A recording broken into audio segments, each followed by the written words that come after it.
meeting to order for June the 2nd. At this time, I'm going to ask for an invocation from Miss Awita Hegeman. Hegman.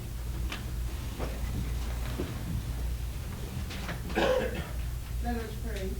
Oh Lord our God, how excellent is your name in all the earth. We thank you for this beautiful day that you provided for us. It doesn't matter whether it's hot, cool, or rainy or not. You gifted us with today, and we thank you for it. We thank you for everyone in this room. We ask that your business be attended to, Lord God, no matter what our personal agendas may be. Let us realize who we are and whose we are and why we are here. We're here to represent the people of Cordele, and we thank you for that privilege. And indeed it is a privilege. Lord, be in the heart and the mind of every commissioner and everything that is on the agenda as we approach it, oh Lord God. Let us approach it with the mind of the Lord. Bless each person, because everybody brings something with them that is personal. Help them to lay aside those things and just attend to those who elected them and whom they represent. In the name of the Lord we do praise. Let us all say, Amen. Amen. Mr. King, could you lead us in the pledge? Pledge allegiance to the flag of the United States of America and to the republic for which it stands, one nation, under God, indivisible, with liberty and justice for all.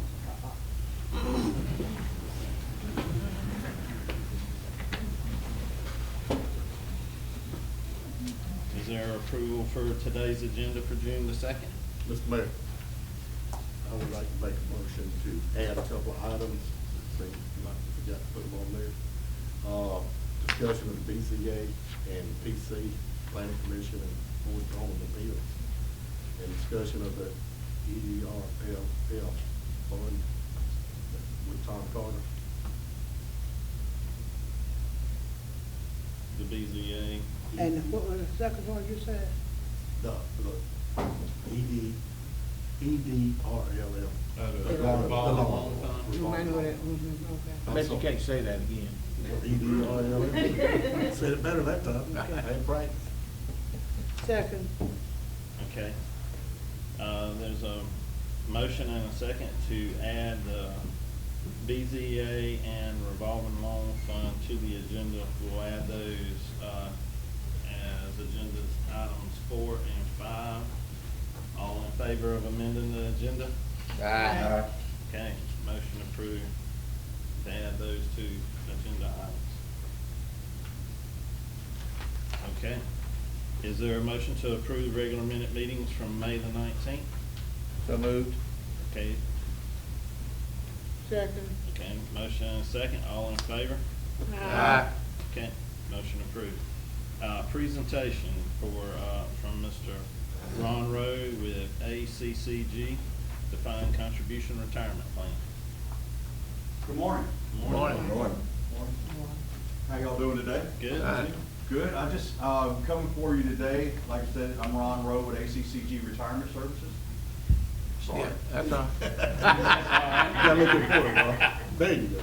Now I look official, I guess. I got it. I live in Lee County. What we do with ACCG is service cities, counties, and authorities in the government sector as far as retirement plans go. We service plans, we administer plans, we share fiduciary responsibility with jurisdictions. We educate employees so they understand how the benefits from the retirement side that the jurisdictions offer to the employees. We help them understand what those tools are, how they work, and how they can work for each individual, not just having it out there for them. So what we do is there's 8 of us that travel around the state. Like I said, I live in the southwest area of the state. I've been in government work this year, I don't want to say this out loud, but 41 years doing government work. So I know how government employees' lives are. I know how to use these tools. We talk about how to get from entry level. We do a lot of new employee onboarding.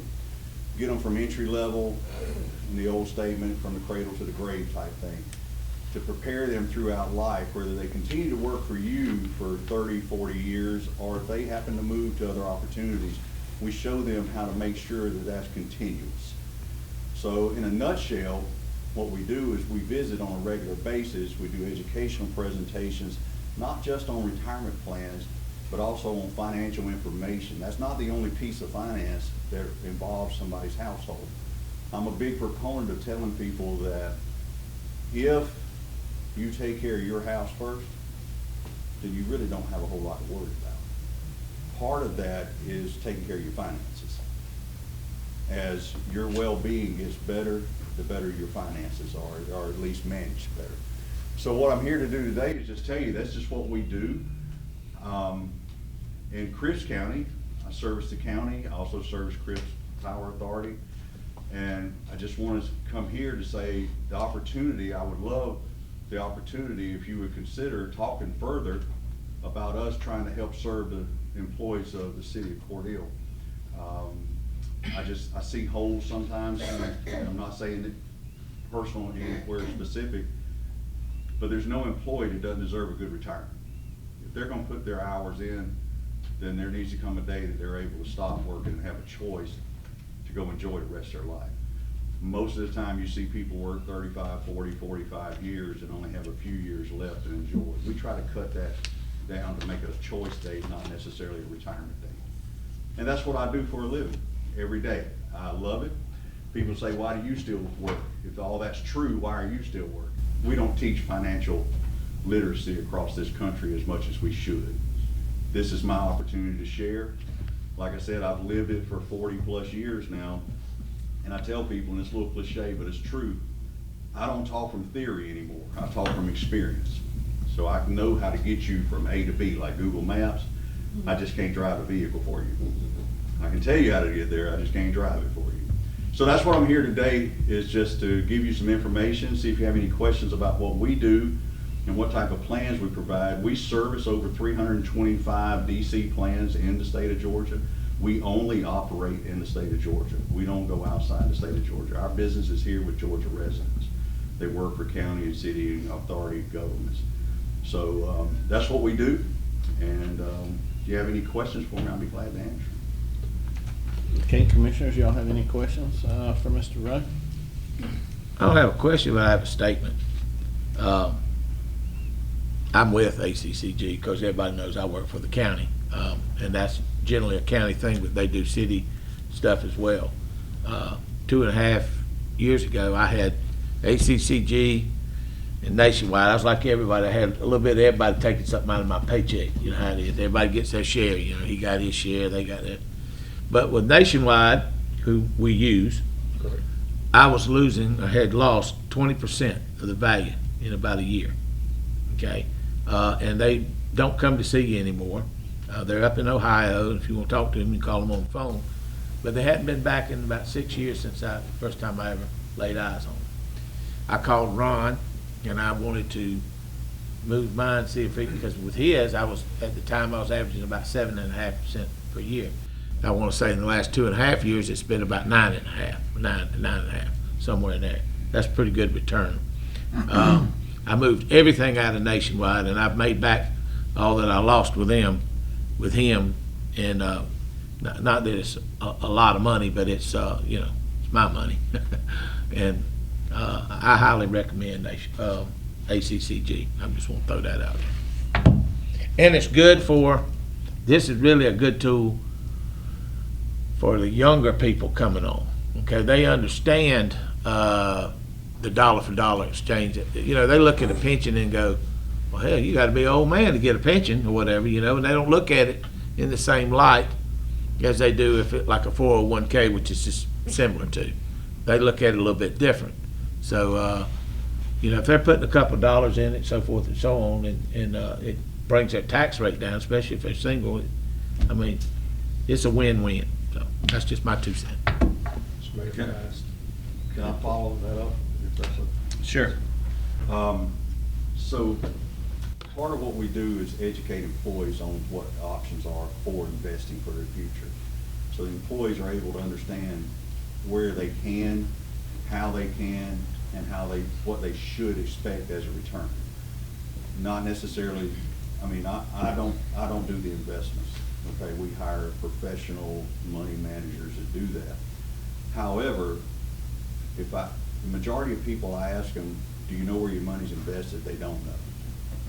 We make sure you know, because it's up to you to take care of that. But we help you do it, but it's up to the employee to understand what's going on. Low participation rate usually comes from not knowing what's available or how to use it. I'm not a neurosurgeon. I'm not going into operating room, but I don't know how to do it. People don't participate in retirement plans because they don't know how to use them. If you ask people, to your point, if you ask people, should I be doing this? Everyone says, I should be doing something for retirement. You know, Grandma used to say, you better put something away for later, you're gonna need it. It's true. They don't know how to do it. Pre-tax, Roth, different types of options there. We do all of that. But what happens is once somebody becomes vested in their own work, it becomes a better outcome. And that's really what it's about, is when you start working your own plan a little bit, you become more educated, you make better informed decisions, you start paying attention, you understand. Talked a little bit about pensions and all.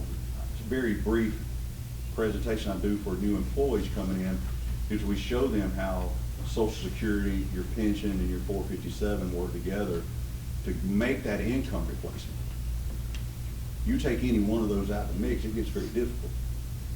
So we show them how to use them appropriately so that when they get to their age that they decide that they would like to move on or reduce their workload, etc., that they use it during their working years to be able to make that choice later. And that's really, to your point, that is what we do. And like I said, I have a regular schedule. I see most jurisdictions every 3 to 4 months. It's a regular schedule. I do new employee orientation for several. Some of the very large jurisdictions I service, I see twice a month. But 1,000 employees, I'd see them twice. I mean, it's just that kind of thing. And then we do, to your point again, about people understanding what's there and somebody servicing you. You can invest money anywhere in the world. People tend to do their business when somebody can be face to face with them. And that's what we do. I mean, that's where it is in a nutshell. You get a better outcome when you got somebody you can hold accountable. I say, hey, you told me what? Come back and let's talk again. You know, so we have those conversations in that type of service. You had something you wanted to add, Amy? I do. Like Commissioner Wright stated, I've been with Nationwide for 30 plus years now. Mhm. Experienced some of the same things he has. I understand the risk of loss based on the market. The lack of service is what's caused me the biggest descent with Nationwide. Like I said, over the last 5 or 6 years, they've gone away from the face-to-face servicing. But I just want to make it clear, we're not talking about the defined benefit plan we have in place with the Georgia Municipal Association, No. GMABs. You're talking about supplement, much like the Nationwide we have It's now. 457. I just want to make sure Yes. the employees understood. Oh, We're not absolutely. talking about taking No, away no. their pension plan and transferring this up. No, absolutely not. Okay, Absolutely not. the other, if we want to take this route, would you handle the trustee-to-trustee transfer? Yes. To move money over? We can do it a couple ways. If we move forward with anything, there's a couple ways to do that. You do the whole trustee to trustee. If we look at that, and quite frankly, a lot of people wind up in a guaranteed interest contract, that's for lack of a better phrase, it's a nightmare because there's what they call market value adjustments to that. There means there's fees to do it. If that's not something that's worth it to the employee or the jurisdiction, then it's an individual basis. We could do it. We could work with each individual, do whatever you want to. And do you have a minimum number that you would require? Right now, a minimum number of employees that you would require? Smallest jurisdiction I service has 7. The largest has a little over 1,000. Right now, we only have about, I think last count was 40 employees participating in the 457 plan. How many total employees do you have? 130. That number is fluid. Yeah. So, But one of the reasons for lack of participation is the lack of customer service. Yeah. They, like Commissioner Wright said, they don't want to talk to someone in a code. when you're talking about investing your money, that I want to sit down with you guys. I agree, and that's one of the things the reason we keep the way we do things. We do a couple things that allow us to do it, okay? We don't make any commission. The reps, I'm paid a salary to educate people and to help them with their plans. I make zero commission. Not to dive too far in it, but anywhere you invest, you pay fees. Once your balance is $25,000 with us, anything above that has zero fees attached. So where all the others I'm aware of is asset fees on every dollar you have. So if someone was to transfer in more than $25,000, there would be no fees? Set fee for the first 25, nothing after that. So it gets, the incentive is, you're not, the median retirement account balance today is $88,000. That's about 4 times what Okay, so our average is right there's now. there's a 88,000, if I gave somebody that in a bag, that's a lot of money. But if I said that's all you gotta live on the rest of your life, it's nothing. So the incentive is, we gotta operate a business. But above that, we need to help you. We're a not-for-profit organization. We're gonna do this to operate our business. Anything above that, we gotta help you and get you to whatever your number is, because everybody's number's different. And that's just, again, statistics. But yes, thank you for that. Okay. Commissioners, y'all got any other questions? Okay, thank you. Thank you. The only Appreciate thing I would ask is if there's any further conversations, just let me know. I'm available, okay? Just, we'll make this thing. Thank you so much for your time. Thank you. Thank you, appreciate it. Thank you. Okay. I'll get it to you today. Okay, presentation, will be, next will be, by Blake Reynolds from Tyler Technologies.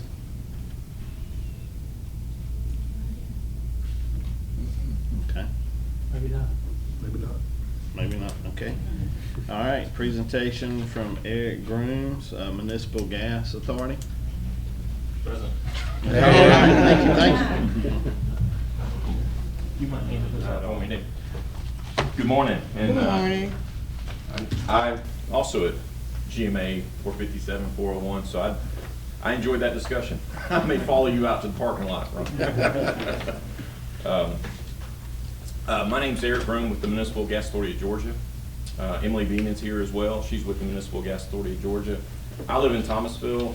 Emily lives down in Berrien County, Nashville. And we're here to kind of turn your focus on your natural gas system, if you don't mind. I've got 6 slides here that I was just going to work from and just answer any questions you have. Our hopes is in my presentation, I hope to describe who we are a little bit more, who you guys are as a gas system, and what next steps we probably need to do. But you can see on that map, first page, that's our footprint of the gas authority. Our business cards are down below for me and Emily. And, really focus in on that green pipeline down there, and that's the South Georgia system. Cordele's on the South Georgia system. But you can just see the gas authority's footprint. A little bit about ourselves. We're the largest nonprofit joint action agency in the nation. Our cities, the municipal cities of Georgia, came together in 1987 when the natural gas market was deregulated, and we formed the gas authority to help the cities. We've got 86 members. I was telling Ron, we've got 1 county, believe it or not. There's a county in Georgia that's in the natural gas business. It's Decatur County down in Bainbridge. They are a member as well. So we have pretty much 85 cities and 1 county that make up our organization. Again, established in '87, governed by a board of cities, city managers, mayors, council members, such as yourself. Our mission is just very simple: to promote your natural gas system, best of our ability to help you promote your natural gas system. A little bit about Cordele that you already know, kind of roughly where your system is on that map. It's critical in the natural gas business where you are located on pipelines. You obviously want to be as close to that main line as possible, because again, these laterals were put in the early '60s, and capacity is everything today to serve customers. If you have a new customer coming down that want to locate in Crisp County, capacity is everything. Data centers are everything right now. Everybody's kicking tires on data centers. We've got a lot of production. Everybody wants natural gas right now. And so that's critical. That's one of the most critical things our cities are faced today, is having enough capacity to serve that load. and we help in that arena. Obviously, you have a large customer here, West Fraser, the OSB manufacturer. We also have just a little bit of description of what you got on the pipeline, your contract, your storage, those are all assets. Those are benefits for City of Cordele. We just maximize those assets for the cities. We try to return money back to the cities, and I've got a little slide there where how we've been doing in the last couple of years. Next page is just what the gas authority offers, all our services. And I think one of the most critical graphs is how we're growing, how we're giving back to the communities, and that's that graph on the far right. And you can see from 2021 to 2025, we've had record numbers, and we keep breaking those record numbers of, again, returning dollars back to the cities. Thought you might be interested in our board. This is who governs us. In this area, it is Bruce Maples, who's Assistant City Manager of Albany, Buddy Duke, who is Mayor of Adel, and Chris White, who is City Manager of Thomasville.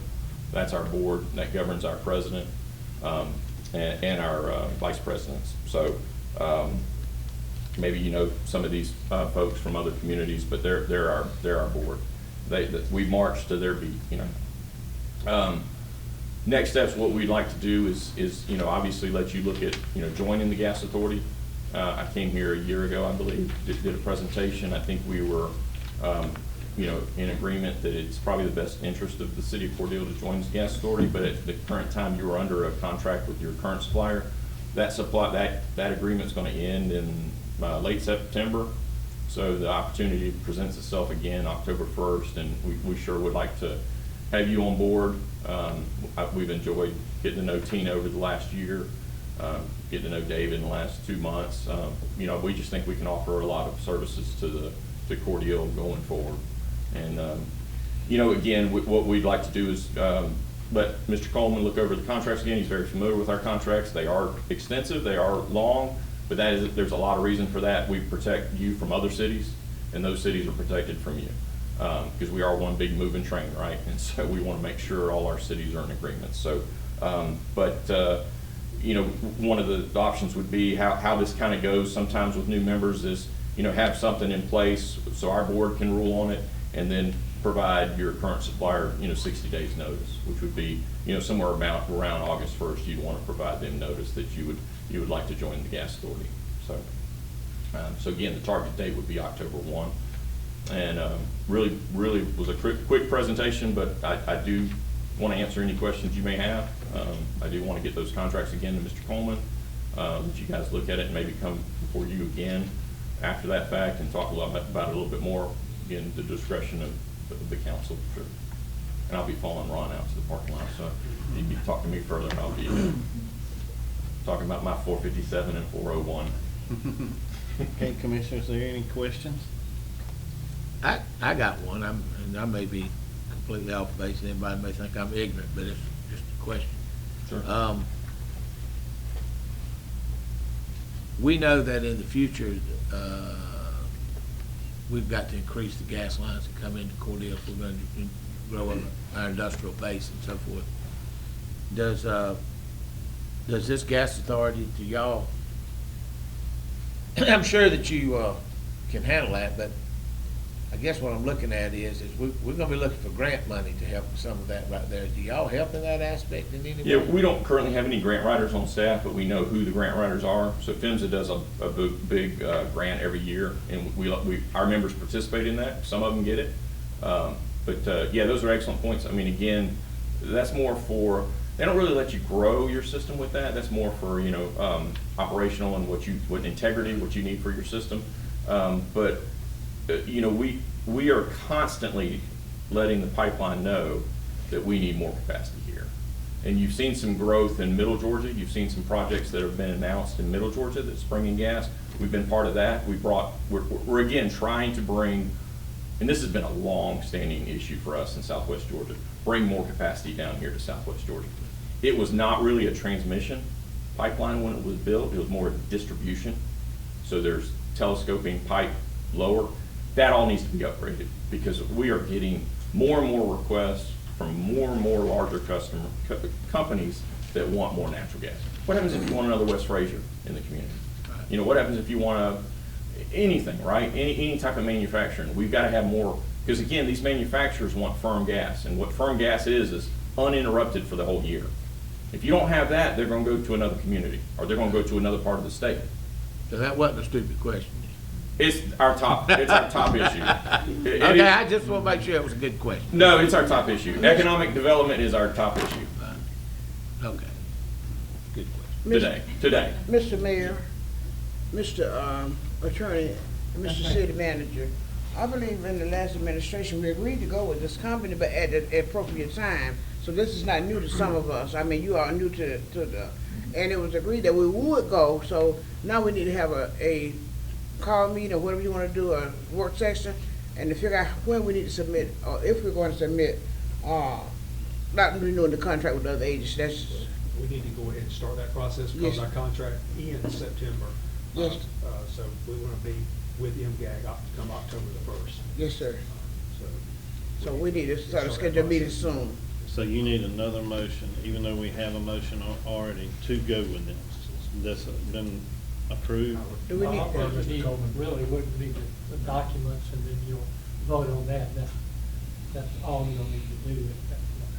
So We really decided to do this, but if the council, those that were here, remember there was a penalty to get out of the previous contract with the previous provider. There was some argument whether the contracts were valid or not. And I think that was a good argument, and we actually talked to MGAG's lawyers about a system for them. We decided that it's probably more prudent just to wait rather than get into a litigation about that. So we really already decided this, Mayor, but of course with the kind of new council now, they can decide something different if you want to. I can look at the documents, he'll get them to me. As he said, I've seen these before, other places, and we can get that back to you really quickly. Mr. Mayor, why don't we just do the attorney's recommendation, and then at the next meeting, have the gentleman, whatever we need to do, present it, attorney present it, or whatever. I think that'd be the Fair enough. best, because y'all voted on it. that'd be fair enough. Let's go Yeah, ahead we and already, do you it. know, so we can, It's already voted I on. think we've Yeah, I just wanted to pay the respect to the new Yeah, council today. I know Okay, it feels that's like what we're I'm just saying. rehashing, Right. but, you know, I just wanted to, again, pay the respect to just introduce right, myself. that's why I want to bring them So- forward. Right. Well, our gas professional is Tina, so Tina, is this in our best interest? Okay. Thank you. Thank you. Thank Okay. you. Thank you, sir. Thank you, sir. Thank you. I do have one question. Oh, he's got a ahead. question. Sorry. Didn't you? Eric, last year we ran into an issue. We did not have natural gas in reserves during the winter months, so we had to buy on the open market and paid substantially more than what we would have had we had filled our supplies. What's a good market price that we should be shooting for to fill our reserves? Yeah, right now gas is behaving pretty nicely compared to what crude's doing. So we're not tied to crude anymore. We're our own little energy that's, we've got plenty of it in this country, so it's not really affecting what we're seeing at the gas pump. So right now gas is a very decent price, and I would recommend that we put that gas for this month while we're sitting here talking into your storage, because it's roughly about $3. That's a pretty good price. So this is gas you'd put in summer and take out in winter. That delta, if you will, between where winter prices are and where summer prices are is a good delta right now, the difference, right? And so I would highly recommend June. July, we'll need to revisit that. I think July has some pricing increases because of what happens in the power market in July and August when we get really hot down here. And so I would caution July, but I would for sure go ahead and do it in June and let your current supplier know that's the avenue you want to take is let's go ahead and fill up in June and we'll revisit it July 1. And anything we purchase with our current supplier, if it's still in reserves, when we transition over to MGAG, Yes. we'll reimburse us. You will be for that. fully reimbursed for 100% of what you paid into it. David, Is have that- we already noticed our CDS that we're, We have not put them on notice. We did renew, because it renewed on May 1st. Yeah. But there are provisions in that agreement, as long as we give them proper notice, we can opt out. And from my understanding, from talking to Eric, this is a pretty standard and simple process. Mr. Coleman, it says 30 days. Let's just do 60, just to be on the safe side. You know. pretty good. Yeah. Is this still stored in like Louisiana? It's salt domes in Mississippi. Louisiana has a lot of salt domes, and it's just old salt domes that hold that gas, right? There's a barrier there that prevents that gas from escaping, and it's a valuable asset. It is one of the most valuable assets that you can have in the gas industry right now. Because again, you can put it in when summer prices are low, take it out when winter prices are higher. Right now, we have about 4,000 MBTUs in storage. We have a 60,000 prepaid arrangement with Blackhawk, I believe it is, but it's not a lump sum, that's incrementally injected. However, during the winter months, we use about 126,000, so we have about 60,000 shortfall that we're gonna need to start stocking up on to avoid having to pay the high winter prices for this natural gas. It's a good tool. As long as it rolls over, we'll be fine. It's a good tool, Okay. yeah. Okay. All right, any other questions? Okay, thank you. Thank you. Appreciate Thank you. you. Are there any other speaker appearances? No. Okay. All right, on specific agenda items. Okay, we'll go on to our department head reports. Community Advancement Manager. Yes, sir. How are you? Good to see you. You as well. Good morning, everyone. Good morning. Good morning. So just a quick update, met with Orchard, talked with their builder yesterday. They will be putting some things together and coming back next week so that we can review, Mary, I'll put together with you, so we can look at their plans and all the stuff that they're looking at bringing. And then what I want to do is design a housing fair around their groundbreak so that we can highlight Orchard and also provide housing counseling information and resources, USDA and that kind of thing. I had an opportunity to meet with real estate investor with Mary a few weeks ago, and they were interested in some properties. So because I had some private owners, I sent them out to talk to them, and hopefully we'll have some transactions from them. One Sunday, I had a young lady from the tourism, entertainment tourism, that I drove around the city of Cordele. She had put together a draft of some of the things that we could use. Now, this is the same person that helped Jackson and Covington become these mecca of tourism. So drove her around, she put together a draft. I'll submit that when she gives us a final, and I'd love to be able to have her come and talk to the commission about what she does. Revolving loan fund, we had a meeting, and I believe that's on the agenda today. It was approved by the committee with some conditions. Those conditions were submitted and met, and so I believe that's going to be before you. Also, I put together, or I did a rewrite on the underwriting policy, which was one of the things that was brought to our attention. I submitted that yesterday to the committee. Once they send that back to me, I can then forward that to DCA for their final approval. And let's see, met with 3 manufacturers to try to find, these are stick-built, they're prefab and modular homes, to try to find some home pricing around $150,000 so that we can then provide that kind of housing stock to people that already own land or are looking at building here in the city of Cordele. Attended the roundtable for Galva, and one of the things they talked about was creating a mentoring program to help smaller or less informed cities to become land bank proficient. And so that's something that we're working on in Galva. Attended the mental health walk on May 13th. On May the 14th, we had the ministers' meeting, and the presenter was actually from the foster care system. And what she expressed was there's about 100 kids that are from our area that are about 2 hours away from where they live. So it becomes difficult for them to reunite with their parents, even for visits. So one of the things we talked about, or I spoke with a young lady about, And that's not just here, because she oversees 16 different counties. How do we get the land banks to be able to work with some of these families that may be in an apartment, a 2-bedroom apartment, to utilize some of the stock that we have as the land bank authority to put people in houses where they can actually start bringing some of these kids back home. Kids are, again, they're about 2 hours away in Savannah and places like that. So it's an opportunity for us to partner with the foster care system, utilizing land bank properties. And if we don't have many, there's, again, 16 counties, how do we use what we have to help support these kids? So that's an ongoing conversation. I attended training with PC and BZA, and that was very informative.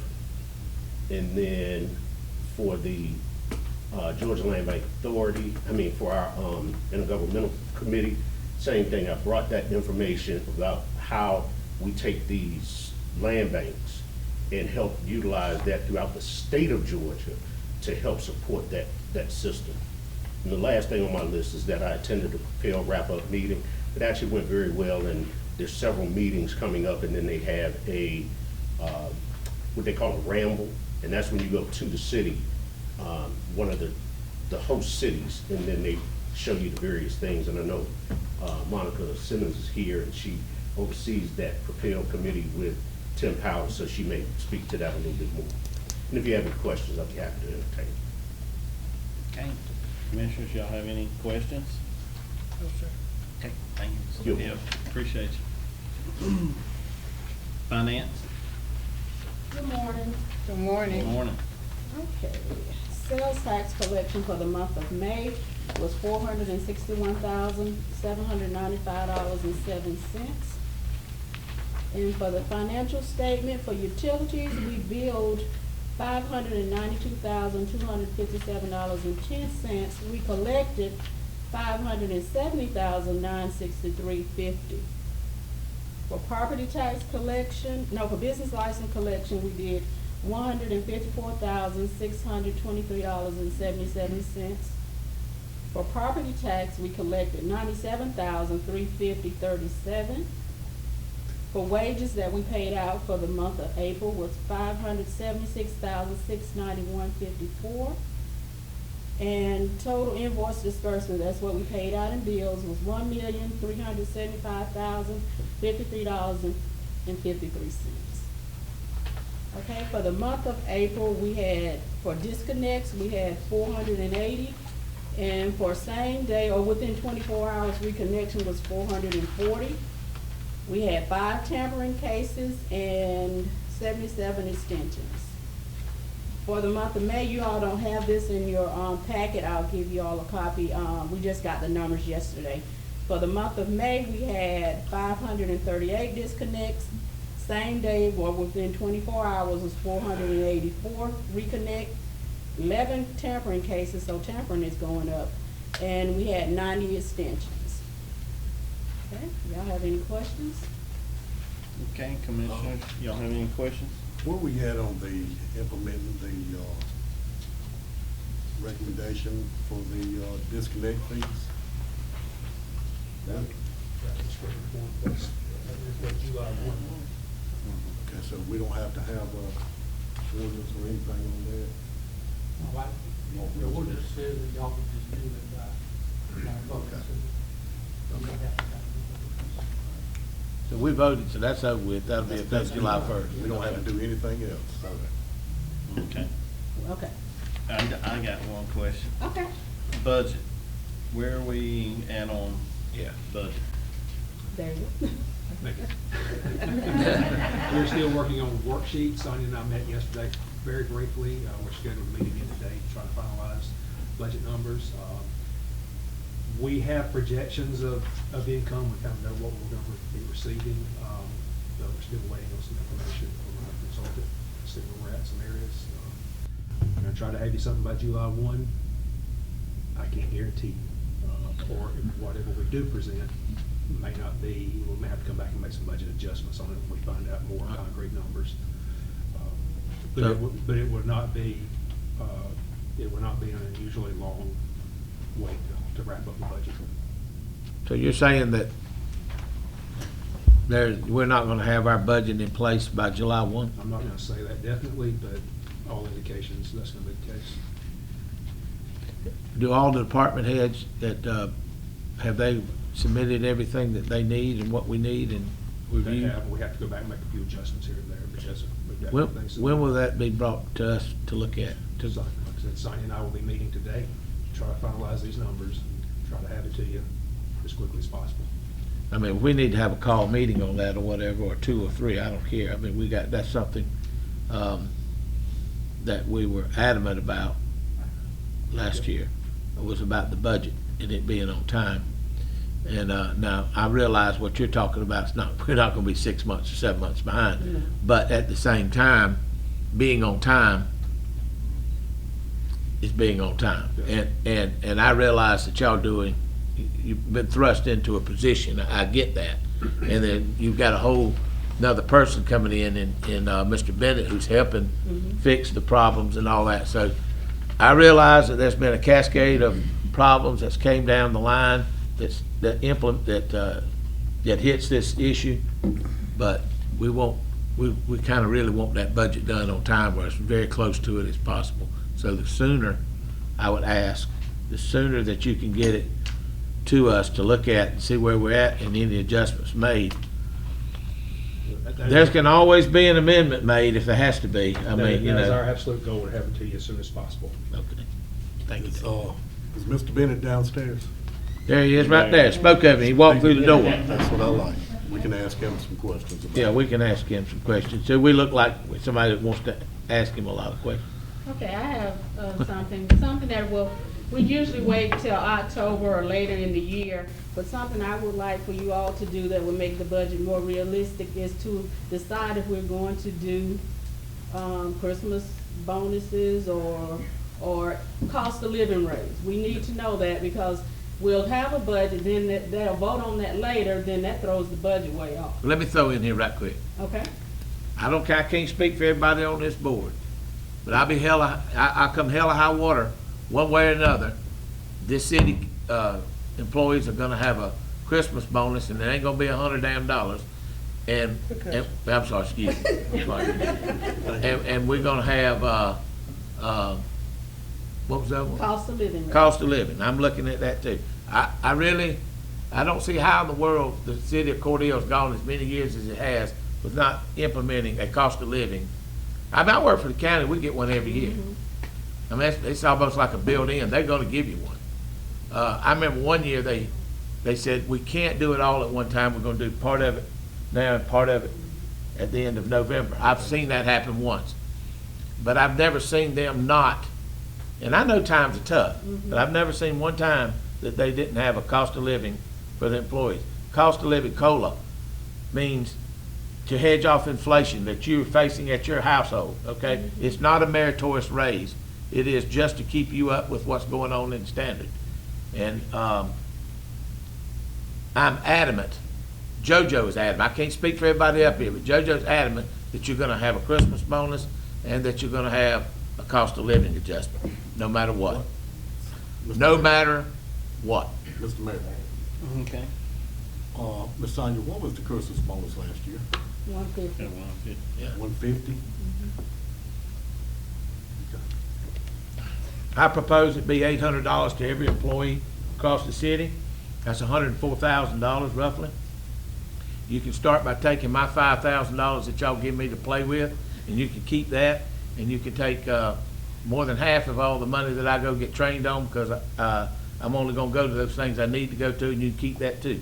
So you can put that on there. But sir, you need to go to some training. I'm gonna go. You need to, I'm gonna go to some. you learn from going. I'm not going to all of it. I'm gonna go to some. He's gonna go with some of it. Yeah, that's what I'm gonna do. After next year, I won't have to probably worry about you, son. You'll be off my agenda, okay? But, you need to be trained. It's not as easy as you all think it is. I've been here this is my 11th year, and I've learned a lot by going to our classes. And sometimes you think it's not beneficial to us, but it's most beneficial. And I encourage all of y'all to start attending. You will understand more, and you relate to other people. Then you have people you can sign off to, not just us. It's a learning experience and it's a growing experience. I didn't learn everything overnight. It took me 11 years to get where I am. But sometimes we say things and you don't have 5,000 in your account because you gave me 1,000 for the event. We You got- don't have This is the new budget. New budget, new budget, new We're gonna take budget. you $4,000. See, I got a new one coming up. I'm gonna roll that 4,000 that's left over to the new one and still get. You can't do that. I got some issue you gotta do it, help me with, okay? But, I'm serious. Education is to benefit all of us. I'm From- not saying I mean, not go, I'm not saying not go. You say- I'm just I- reducing it. I don't need $10,000 worth of education. You might, I never used 10,000. None of you have, I used the whole 10. But you need to make yourself accessible to learn more, and you'll grasp more, and you can come back and share with us things that I don't even know, some places I don't forgot. I wasn't getting rid of all of it. I said part of it now. Come on, Beth. Well, on behalf of the employees and myself, I thank you all. You think JoJo? Now, I was thankful for the 150. We didn't get that at my previous job. We didn't get anything. But 800 sounds a lot better. And there had to be a reason why the budget was cut down, because the budget was in error. We Yeah. didn't have enough funds to allocate it, so you can't spend what you don't have. That's true. If we didn't have it at that time, we went into what? The fact is, we didn't know what we didn't have, but we're finding out what we got. Okay. Yes. Mr. Mayor. There we go. I would go real cautious on that 800, okay? Yeah, I was thinking doubling this year and then moving on forward with it, because we have been left in a financial crunch, okay? So I would go on the very cautious about that, plus you're giving a cost of living. Be very cautious. I'm probably as conservative a person as there is anywhere in this town or community or the whole country as far as that goes. I'm as conservative as there is, but I do know the difference between right and wrong. This is right, what I'm saying, and everything else other than that's wrong. That's my opinion. I'm gonna leave it alone. Well, we'll run the numbers and see where we are with That's what- 800. Then we'll break it down. Probably, they would get 1 week's salary, or what was it? Prior, it was 1 week salary. 1 We- week's salary. We can Yeah, it run, was we 1 can week's run salary. several different scenarios, and see what the Okay, numbers look like, make a please. presentation, you can make. It's a decision based on that. $104,000, I can go ahead and tell you. Miss Sonia, I don't know if this is for you or Mr. Bennett, Okay. but what Miss Vesta and I know is we hadn't adjusted rates and we hadn't adjusted taxes. We had a retirement plan increase. We also had a pay increase of $700,000 across the board. Now, in order to do what is being asked, where we give an additional pay raise, a bonus. Mhm. We gotta have water rates and gas rates come before us to compensate, cause this is our revenue. That's right. And in order to do this, we're gonna have to adjust the rates in order to pay for these increases. So if that's what we choose to do, that's what's gotta be done. You gotta increase some across the board on fees, on rates, on gas, and possibly taxes in order to do all of this that is on the plate before us.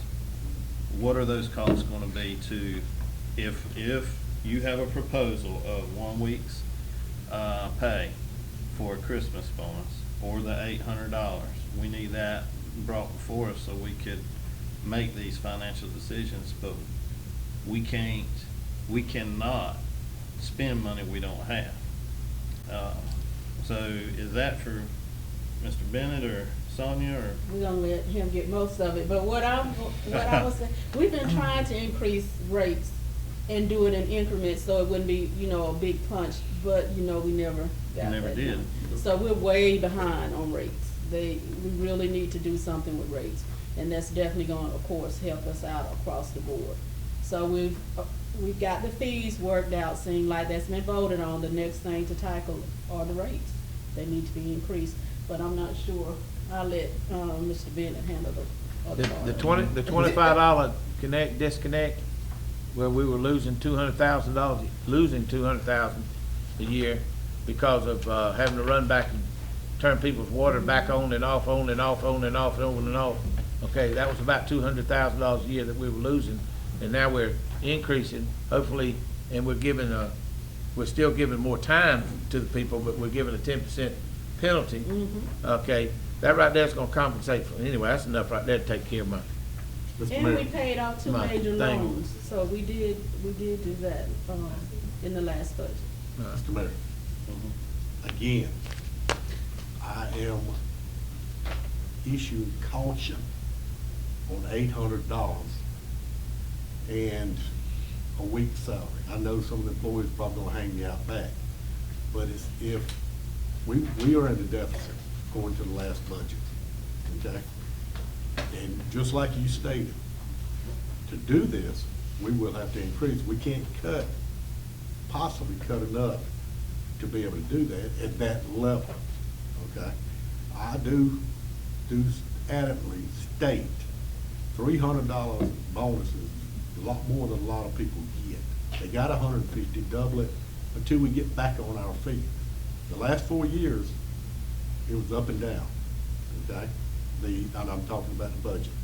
It was all over the place. So we gotta be responsible setting up here. And oh yeah, I'd love to give everybody a month's salary, you know, but then we gotta raise everybody else's fees to do that. And then the people that live here, they got that bonus, they're gonna be paid it, and it's gonna be, it's a little loop that we use. So we've got to be real careful where we're looking at. And I would really go real cautious about that 800 a week salary. And they deserve it, a lot of them deserve it. Now, I give you that, but I would be very cautious. Like you said, we'll do the numbers and present it to you, and you all will make the final decision. But whether we get the bonus or not, the rates need to be looked at and adjusted. Correct. Okay? Any more questions? Mr. Bennett, you got anything? I'll step up here and just continue to talk about what we're discussing here as far as the budget. One of the things that you want to look at is if you're going to offer bonuses, essentially that has to be part of their compensation ahead of that budget. So to be able to just arbitrarily give a bonus to employees just for, say, a Christmas bonus, may fall under the gratuities clause as well, and Tommy could probably help y'all look at that as well.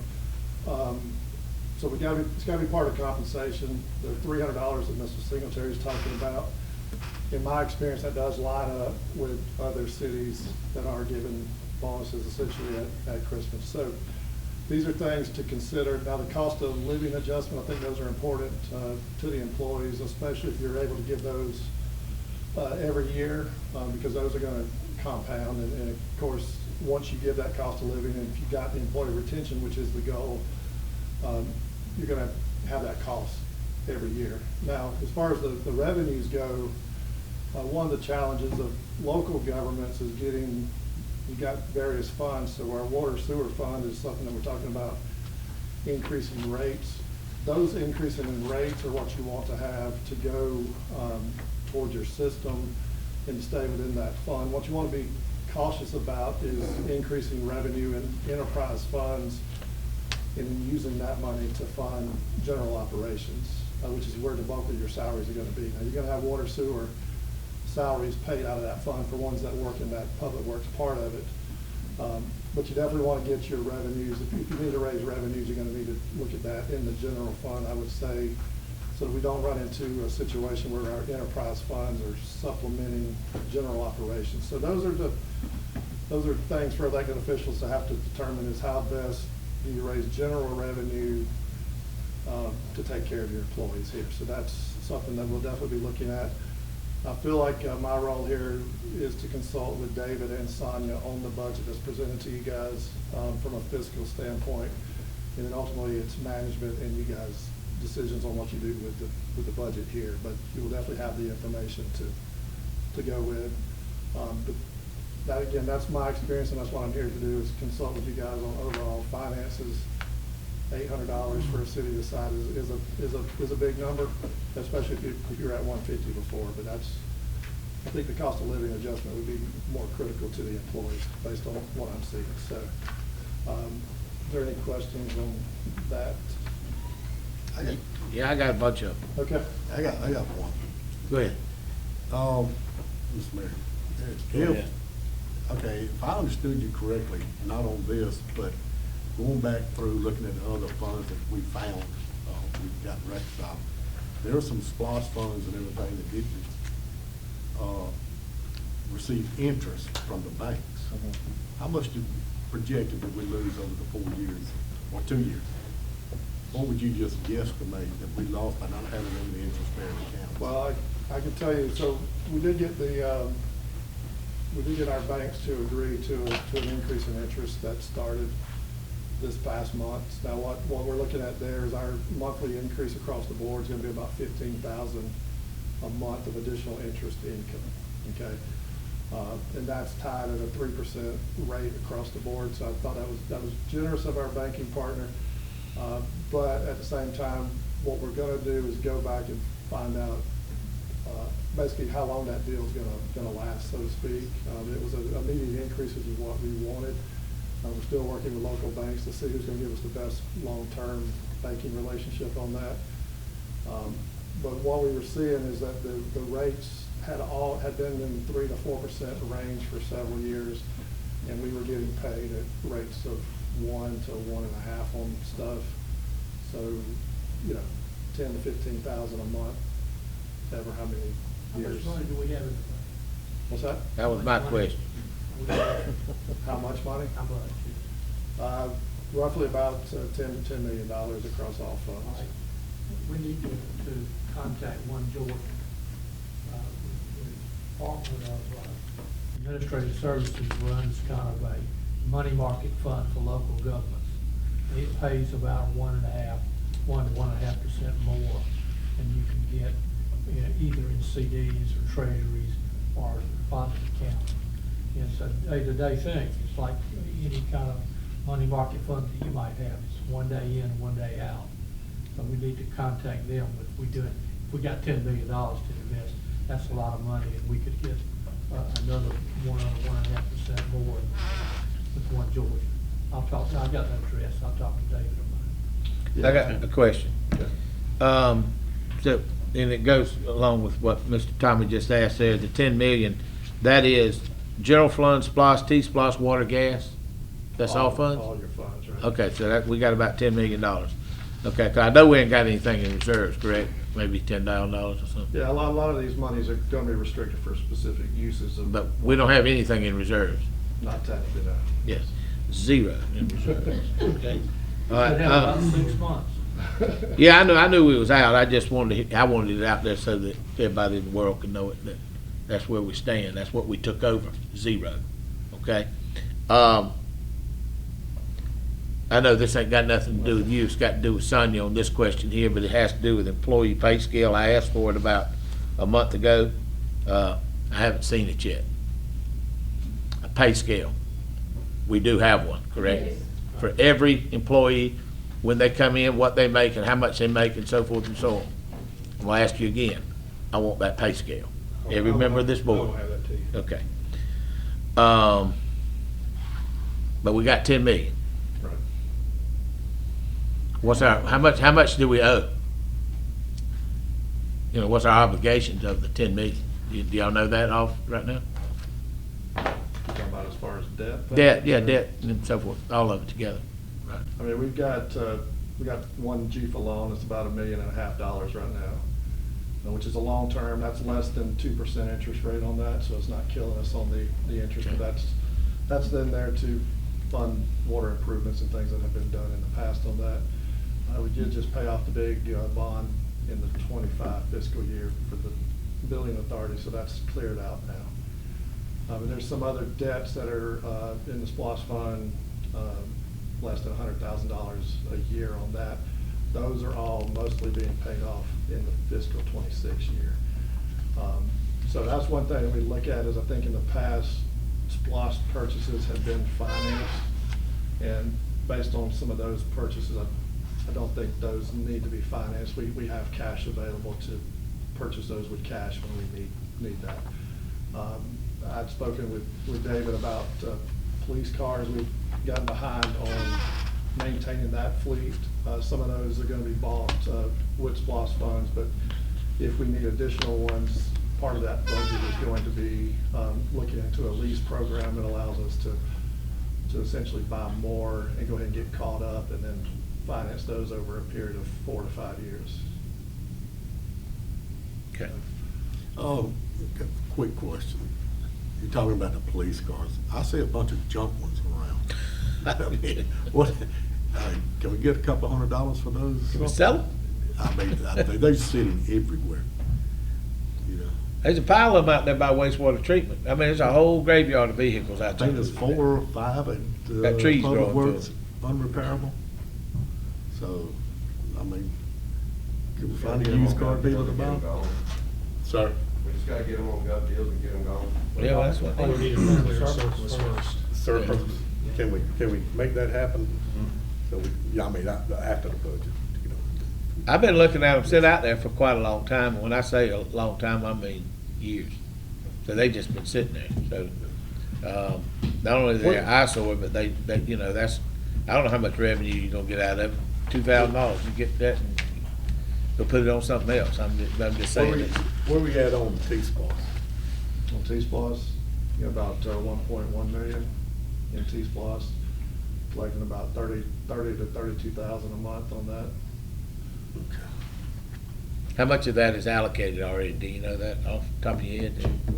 I don't know how much is allocated, because a lot of it's, you know, you're waiting to collect enough to run your projects on it. Right. Do you have any idea, David? Okay. You don't know, huh? You don't know? We don't have a list or anything of it being obligated to anything. Well, we know that we're fixing to pave a few streets that, I know there's a list of that. There was a small list, wasn't it? And that was LMIG. LMIG, okay. So we know that some of it's coming out to go to that. But it ain't $1.2 million. No, so that's still gonna leave a sizable balance in our T-Splosh Yes, sir. for the city of Cordele. Now, it's not obligated to anybody else, correct? No. No, it's the Okay, city. all right. 'Cause a portion of that's designated for the Joe Wright, widening of Joe Wright Street project. Right. But you know, Joe Wright was a problem with, the state, because that's 41, so we always had problems with that one, so I don't know where we stand on that either. Mhm. Every time we ask for funding, you know, to do this one, they say it's state. State route. Mhm. But I know a good portion of that is designated for that, Yes, sir. cause I think that was a It matching, definitely that need- was matching. Yep. I think it was matching. That don't matter. We'll have to go back and look. I can't But Joe remember. Wright definitely needs to help, whether the state, the city, the county, whoever, everybody can pull in on this one. Mhm. It definitely needs some improvement. And I was so saddened, on the Joe Wright, and over the years, and I've been preaching this, for sidewalks, and they said we had sidewalks, and I said, where? So the streets people went through and swept all the dirt off, and it's a little extension to your pavement that you're supposed to walk on. That's not appropriate.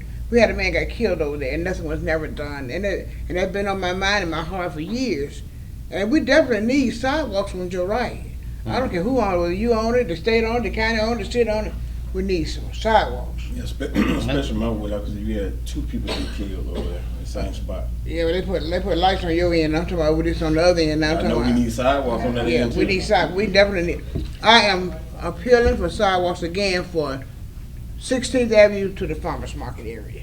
That's And my that's opinion. that's in that project. Yeah, but they've that been we project got for what? How many years? T-Splosh. How many years we been projecting it? That's good action. You know what I'm I saying? know. I mean, but that T-Splosh is for that project. Somebody A good portion splosh. of it. let me ask you a question on, Not you though. It wasn't. T-Splosh. Yeah. I mean, I know that, at school board, we didn't collect up all the dimes and dollars before we started the project. We went in and started it because we had bonds we had to pay afterwards. I mean, are we just not anti-bond and we don't do that? Or are we trying to collect all the dollars up before we do anything? I don't know. I'm wanting to know what the city does. Like, you wanna know what they do? Yeah, what we do. Yeah. So right now, yeah, the T-Splosh is set up, we just collected, and that $30,000 a month is what has built up to the 1.1.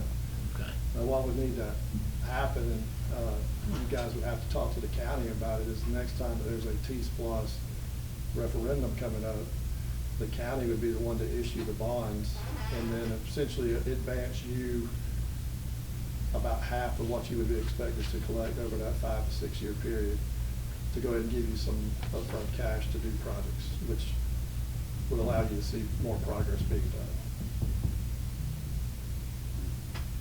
And with rates dropping as they are and so forth, then the bond rate is down. And the reason that some of the communities I work with do that is they're concerned about the cost of the projects going up over the years Well, they compared certainly to been the doing interest that. rate. So the interest rate tends to be a lot less than what the rising cost of the asphalt. The rising cost of everything is And the going up and labor- the interest rates are starting to come down. So this seems like right in this area, here's where you would want to, start a project, put it on a bond and go ahead and get the project done, because I think that the fund itself would fund it. Which the bond would have to be voted on to get as a general obligation. I bond. get it. Yes, yes.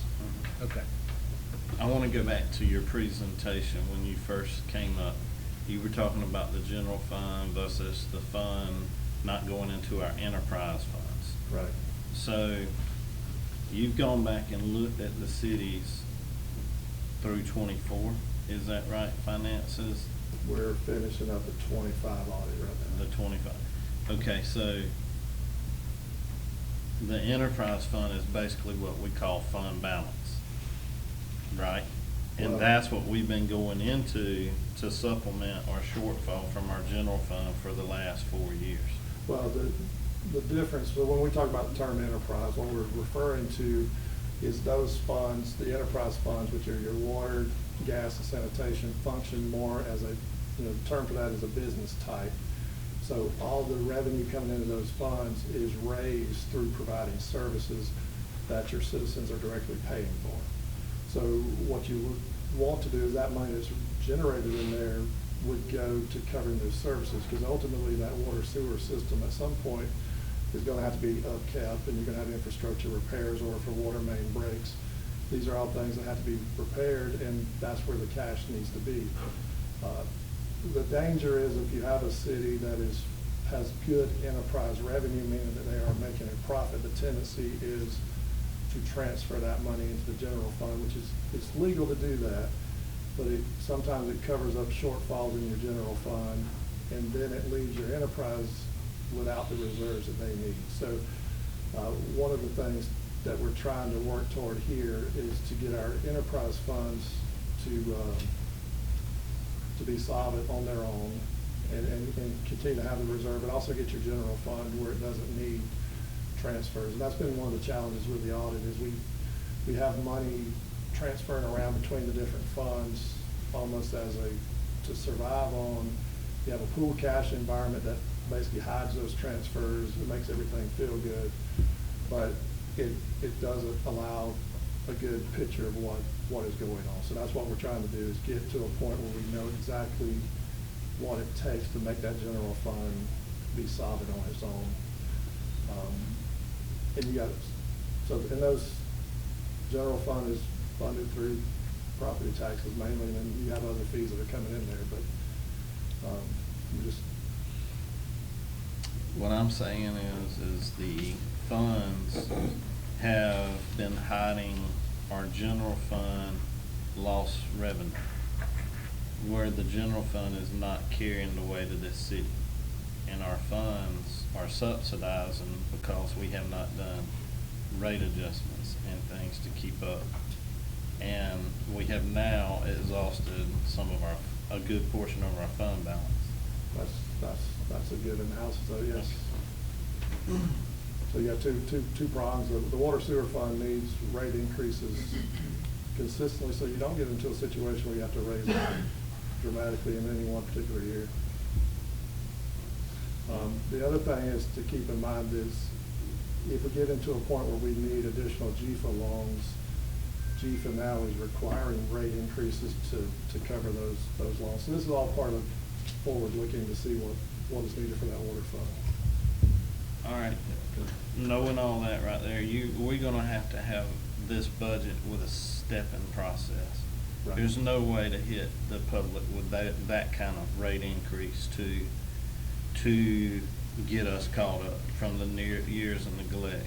Somehow, when the budget, we're gonna have to have a 2 to 3 year catch-up period. Right. Because we cannot hit the public with that kind of increase in water and gas to get us. We're gonna have to step it. But we need realistic steps Right.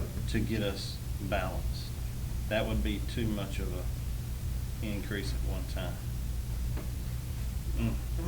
Mr. Mayor, didn't somebody come up a couple of months ago saying we needed to have a study done on it for rate increases? You know, that needs to be done before we do anything.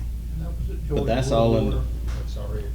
It's already been It's done? being worked on right now. Okay. But you're asking David and the finance department, I mean, we're asking for a budget and then Yeah. basically to be voted on, I mean, come before us within the next 2 weeks.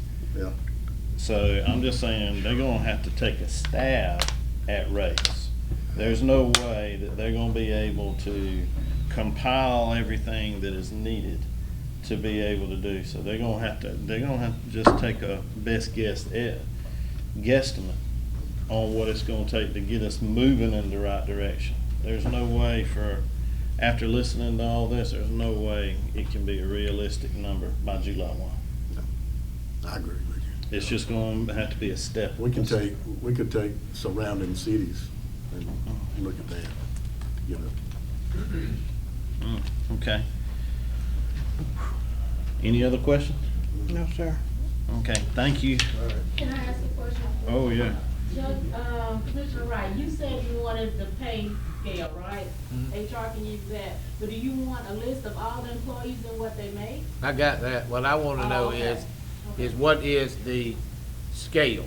In other words, job A right here comes in at the city of Cordele and starts off at $18.10 an hour, so forth and so on. If they've been here 6 months, they get this.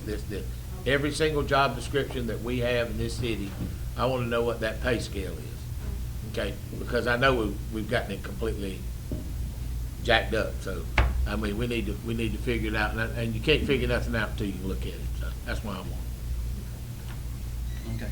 Thank y'all. I know that was a lot. Thank y'all. Appreciate you, William, too, thank you, Sonia. And Dave, I didn't wanna leave you out, Dave. Good morning. Good morning. I'll be brief. This is for reporting period April 27th through May 22nd. We had 86 total calls for service. Calls of interest, we had 55 medical calls for assistance. We had 1 motor vehicle accident with an extrication. We had 3 structure fires. For our events and meetings attended, I'll just highlight some of those. We did attend a substation power line class. It was presented by Chris County Power Commission. We appreciate them doing that. Some good information there. We've completed all of our annual testing on our extrication tools, so that's done for the year. We attended the Public Safety Roundtable. We'll be doing our mass casualty incident in July. That'll be in coordination with all of the local jurisdictions. We also attended a class on refrigerated trucks. It was taught by the fire chief for Greene County.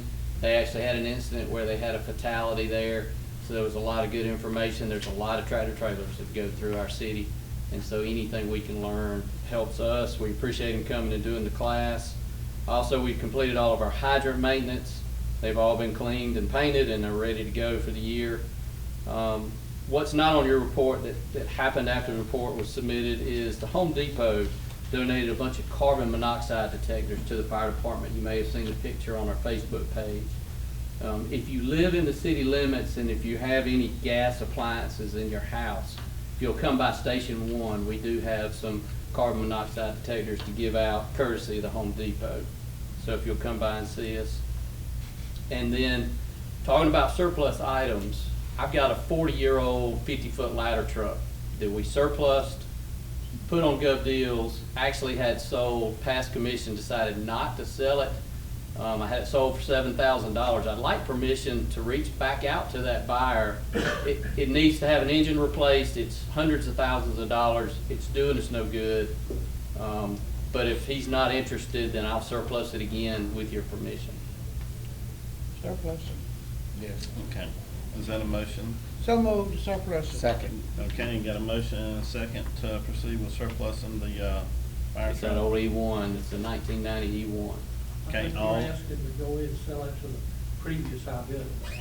If he's still interested, I'd like to reach out, and then if not, to put it back on Gov Deals. yeah. Okay. Yes, sir. Yes, sir. All in favor? Aye. Okay, surplus that. That concludes my report. Thank you, Chief. Okay, any questions for the fire chief? Thank you. Okay, thank you.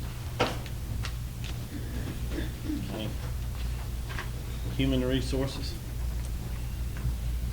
May's what I like to call a dry month. We didn't have a whole lot going on, so I'm just gonna hit a few highlights. On May 13th, we hired a firefighter in the fire department. Same day, we began taking in-house applications for the lieutenant and sergeant promotions in the fire department. We received a resignation, cemetery and parks equipment operator.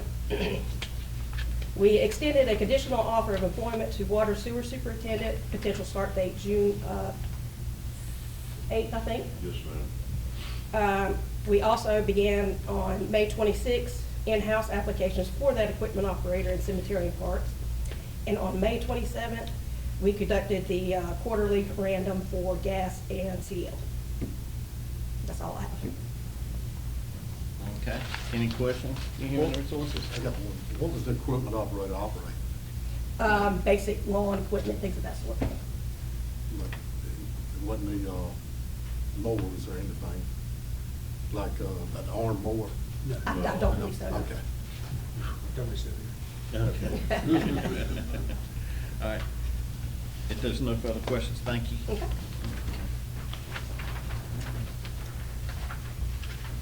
Municipal court.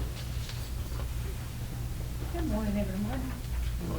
Morning. For the month of May, we had a total of 150 traffic cases, 20 criminal cases for a total of 170. We had 6 bench warrants, ordered 25 license suspensions.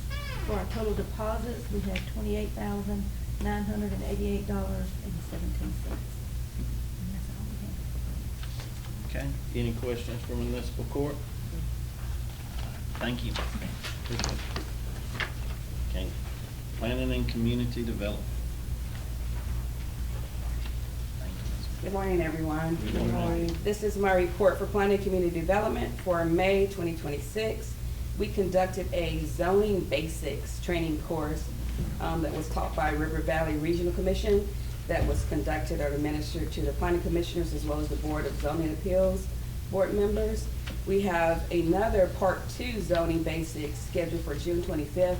That's going to be rescheduled because our June 25th board meeting is going to have 2 sign applications, so we think it's going to be a little bit too much. So we're going to reschedule the June 25th part 2 zoning basics class. That actual class is going to be a hands-on interactive class with actually looking at our comprehensive plan and how it interacts with our zoning ordinance and what type of decisions you make during the process.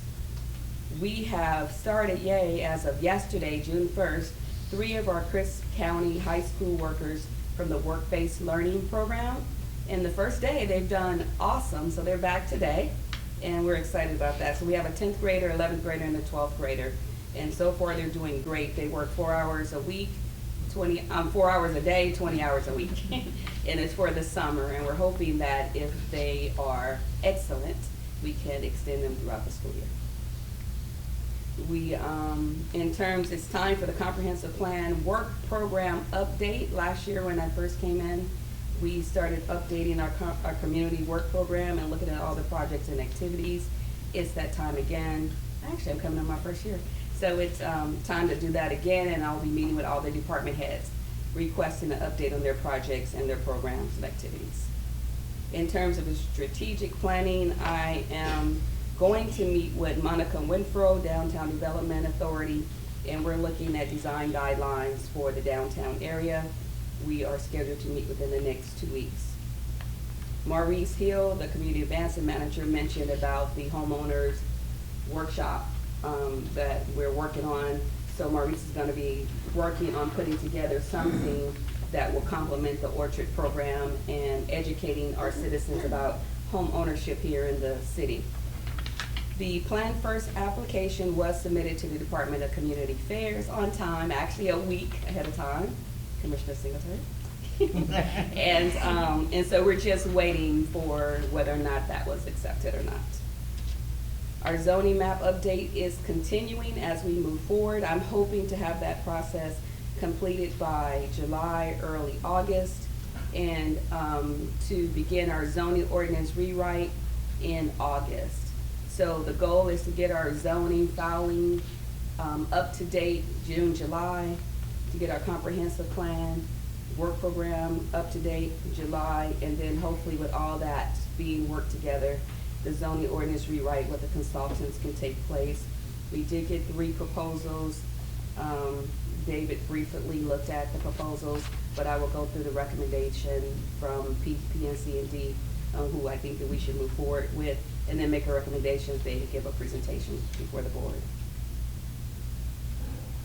May 28th, we had the racetrack for signage.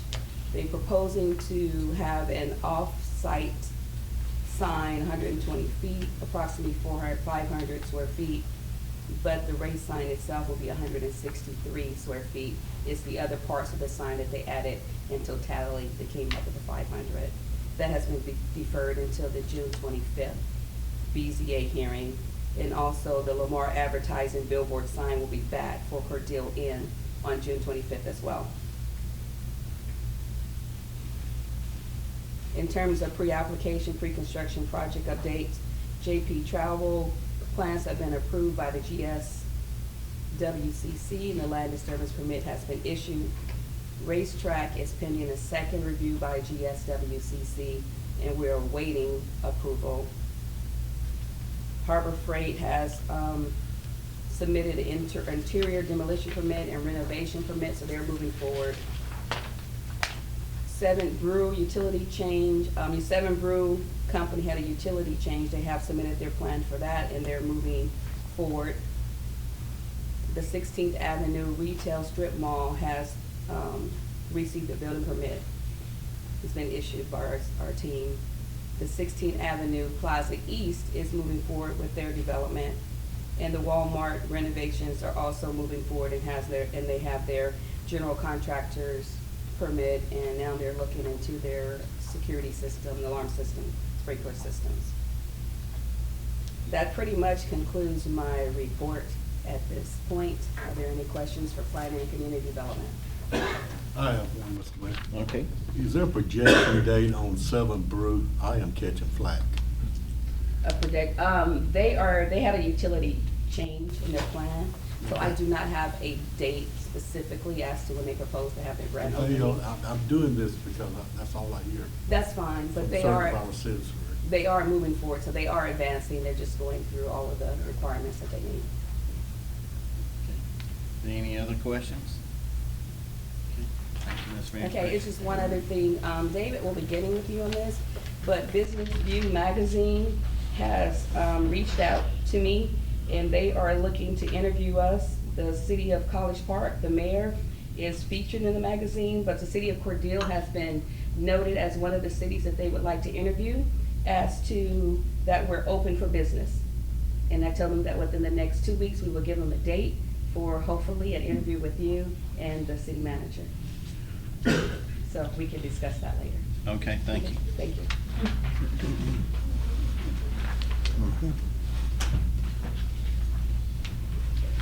Okay, police codes and animal control.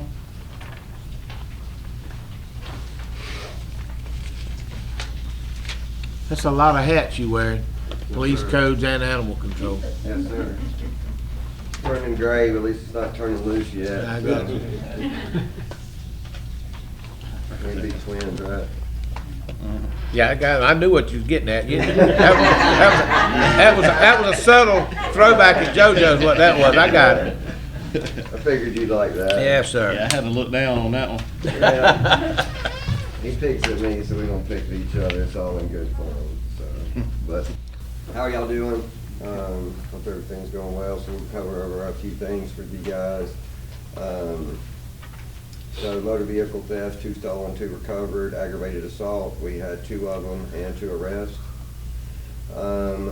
We had, let's see, 3 entering autos, 7 shopliftings with 4 arrests, 19 other thefts. A total of 900, and I'm not gonna read every one of these, but 995 calls for service from dispatch. They did 122 reports. Let's see, they issued 92 citations and 44 warnings. currently we have 3 applicants in the hiring process, patrol officers. 2 cadets are in the academy. They are in their 4th week. Spoke with both of them Friday. I try to just check on them at least once a week, see how things are going. Everything seems to be going fine. They have started firearms, and the way they've changed the police academy, before they even shoot, they'll fire about 800 rounds before they even start their qualification courses. So that's really good that they put the time into that. Attended town hall meeting on April 28th. Spoke at the Kiwanis Club on the 30th. Attended community cafe at Sunsets on May 4th. Sergeant New handled the Boy Scouts meeting about drug awareness on May 4th for me. Several of us attended the LEA memorial service at Pinecrest Church on May 7th. We participated in the mental health awareness walk on May 13th. Had multiple cars in there escorting, blocking traffic. That was a great turnout. Really enjoyed that. A lot of good drone footage from there with Brett back here in the back. Really looks good. It's up there walking down 7th Street. Chief Alligood helped us with blocking traffic. It looked really good as far as the escort goes. Ms. Odom, Ms. Mayo attended Daybreak Pregnancy Center's board meeting on May 13th. That is something we're going to try to get heavily more involved in. I don't know if y'all saw on Facebook, but that's part of that group when I was getting a haircut over there at Sunset. It's a really good group. They're trying to do a lot to help the community and educate our young mothers and things of that nature. And both of them sit on that board, so I'm hoping we can get more involved in that. Lisa and I attended the Cordele Ministers meeting on May the 14th. As Laurie said, one of the speakers there at that meeting was with the foster care system of Georgia. Our children here are in dire need. I think they said 93 children are in foster care from Chris County alone, and I believe she said 98% of those children are housed 2 to 3 hours away. It's very difficult to, when they're trying to reunite their parents with these children, get the parenting plans in place. There's a lot to coordinate to get somebody to drive from Savannah with those children, or Columbus, which a lot of them are housed there, and try to get that work. So there's a huge need in our community to help with that foster care system. So we'll be meeting with her a lot more. That's, y'all know I'm very interested in that, to see what we can do to help them personally with some of our local children. So we'll see how that goes.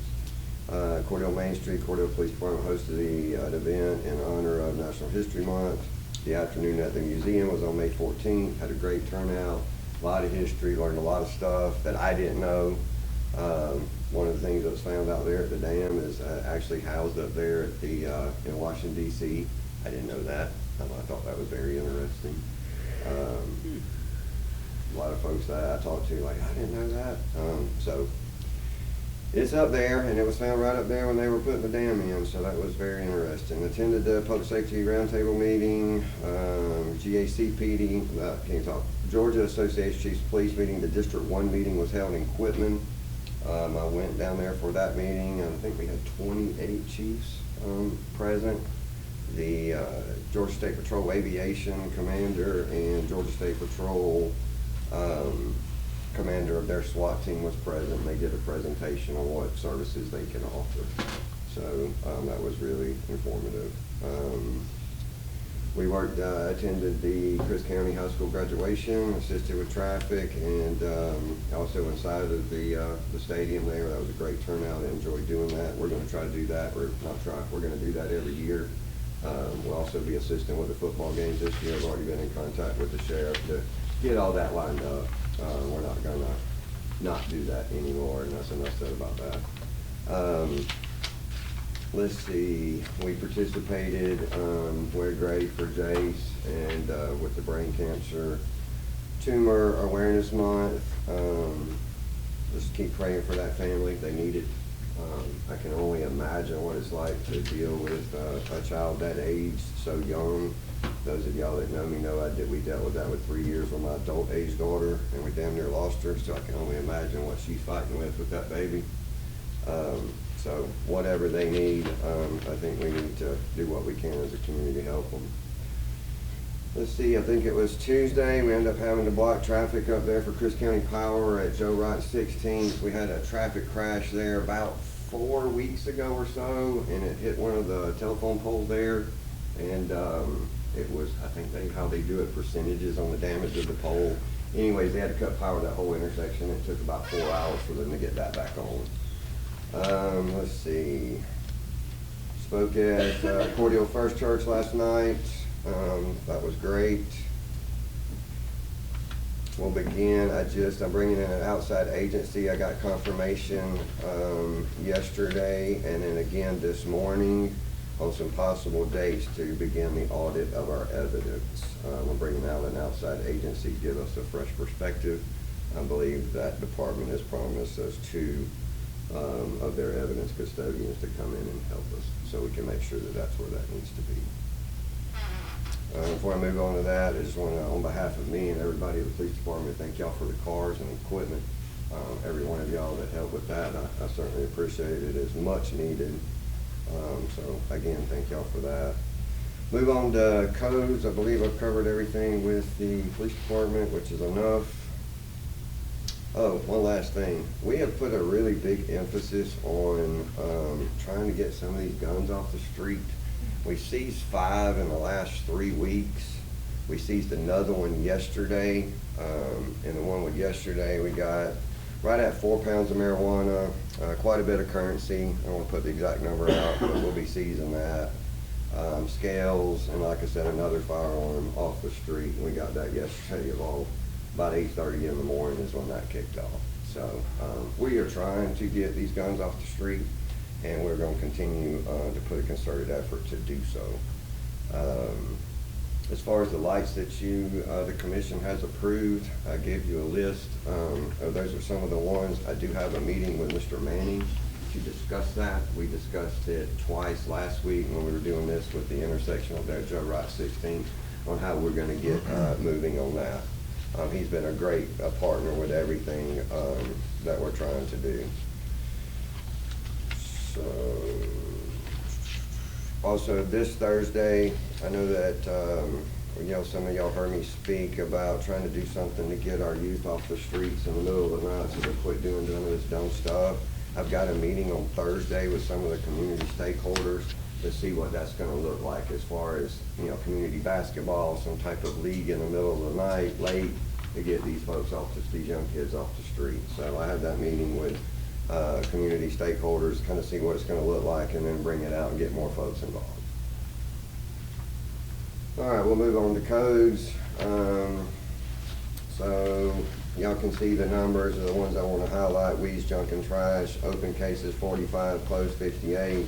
Business license contacted was 111 for a total caseload of 177 as far as open new cases.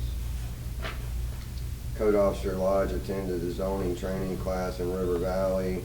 Ms. Martin attended Keep Chris County Beautiful. Move on to animal control. I want to brag on Brandy and that group. Y'all look at these numbers, they keep going up. The dog and cat intake, 163, 77 from the city, 79 from Chris County, and then 7 from other entities. 5 owner reclaims, 19 adoptions, 65 rescues. Animal shelter currently has 52 dogs and 29 cats. 11 of those dogs are less than 4 weeks old. But Brandy is working very, very hard. We had the plane fly up again from Florida, took as many as he could load in that Cessna, took them back to Florida. Then we had somebody drive from New York that she reached out to, grabbed as many as they could to take out back to New York to get adopted. So as she put in here specifically, it's puppy and kitten season is here, and it is hitting them full force. Please get your pets spayed and neutered. Brandy asked that for everybody because they take in a lot, and one of the things I always like to mention, they take them in, a lot of these animals are sick, they nurse them all back to health, and then if they can't get them adopted, you have to put them down. That's rough on anybody. So the more we can get out, the more we can get to homes, the better off it is for them. I couldn't do that job. spend all that time with them, get them nursed back to health, and then we have to put them down because we can't get them adopted out. So they have a hard job, and I appreciate everything that they do. That's about all I got. Okay. Commissioners, y'all got any questions? I have a couple of questions on your lighting. Sure. Some more streets need to be identified that you all don't have on this list. Sure. And that's the reason I gave you that, because I want you to add to it before we start. And my other question is, when we be checking with the power company, the lighting that are up, some of them are so dim. Do the globes need to be changed and the lights and those? I talked with Mr. Manning about that, and that is probably a conversation we're gonna have as far as what that's gonna look like, as it costs to replace those old bulbs. Okay. So, because my understanding with this list, you guys have, that is new, like additional lighting, not to repair or replace what we had, is my understanding. Is that right? Right. So yes, we'll have to talk with him about getting, and you're right, some of them are like yellow, they're not even a white light. Yellow, brown, yeah. Yeah, it doesn't put out any, she's 100% right, so that is something Mr. Manning and I spoke about, and then I'll report back to you as far as what that will look like as far as getting those bulbs replaced, but I 100% agree with you. And I'd like for you all to talk with Public Works. You got more than 2 blocks of trees need to be trimmed back. A lot of trees need to be trimmed back in Chris County, in the city of Cordele, rather. They're overlapping the lights, and you can't see the lights for the trees. Okay, I can get with Scott and we can work on that. And some of your longer blocks, you're gonna need lights in the middle of those blocks. But some blocks, there's not a street that goes in between it. Not in my ward, but in one of the other wards I noticed, like on the 27th Avenue, I think it's 700 block, and the 800 block joined together. So there is no lighting. They still one on each corner, but it's about a half a mile for those 2 blocks. So we need to start looking at those areas as well. I thought I'd got 27 on here. 700 block, 27, I had a complaint out there. It was my. I got 500 block of 28th and 26th and 27th, in the middle of that, 27. 7 and 800 block runs, I don't know if the 900 block run with that as well, but it's just a long street. We can certainly add that. And like I said, I want y'all to look at that, and I want input from you guys before we finalize the list. And then I'm certainly open on any afternoon if you guys, I'll come pick you up at your house. Yeah, Come we're right not you on the around and we'll Gallery look Girls at too, it. okay? Oh, absolutely. Okay. You know I love you, Miss Shepherd. I'll come to your house and pick you up, and we'll go ride and we'll look at these lights. If y'all just let me know, when that's convenient for you, and then we can get moving on that project. I got one. Okay. Explain the no business license on the codes. 111, explain me please. So when they got the report, from my understanding, I didn't want to send out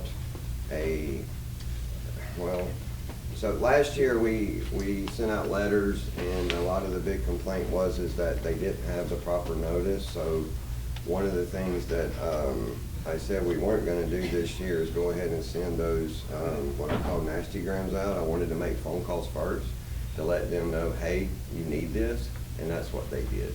And we agreed on that with Mr.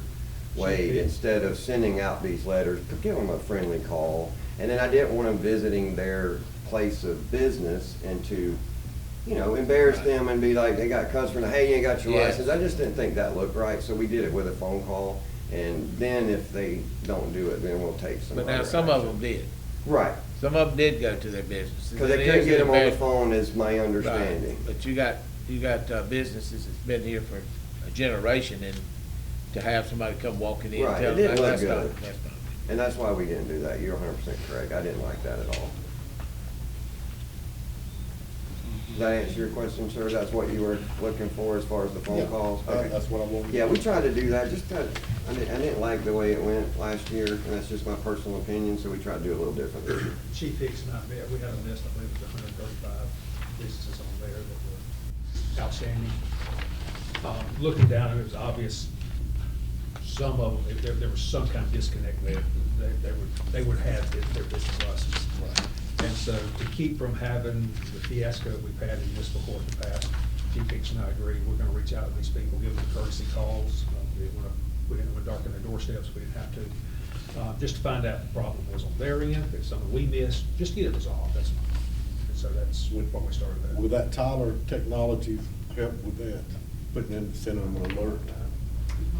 I mean, I'm asking. I don't know about that, I haven't seen the software. We've done that. I don't think so. Why can't I do everything Notify else? some. Well, I'm sure there's a module out there that will, but this is what we're looking at, is more just the finance department and accounting. We might have to keep We addressing. may have to, absolutely. Yeah. We gotta take care of our business on this. And that's what we're attempting to do. Yep. Any other questions? Okay. Yeah, well, I got a couple things. Sure. All right, so first thing I want to address is we're taking in more pets from outside agencies than we are from the city itself. That might need to be a fee that we need to look at, because other organizations look to us with rate increases. I think that might be something that we might need to increase coming from other agencies that are using us. Yes, sir. While we're in the budget process. Yes, sir. We need to look at that fee. The next thing is, I'm gonna say thank you. Cause I know you were not wanting to talk about helping and being more involved with the school system and being seen.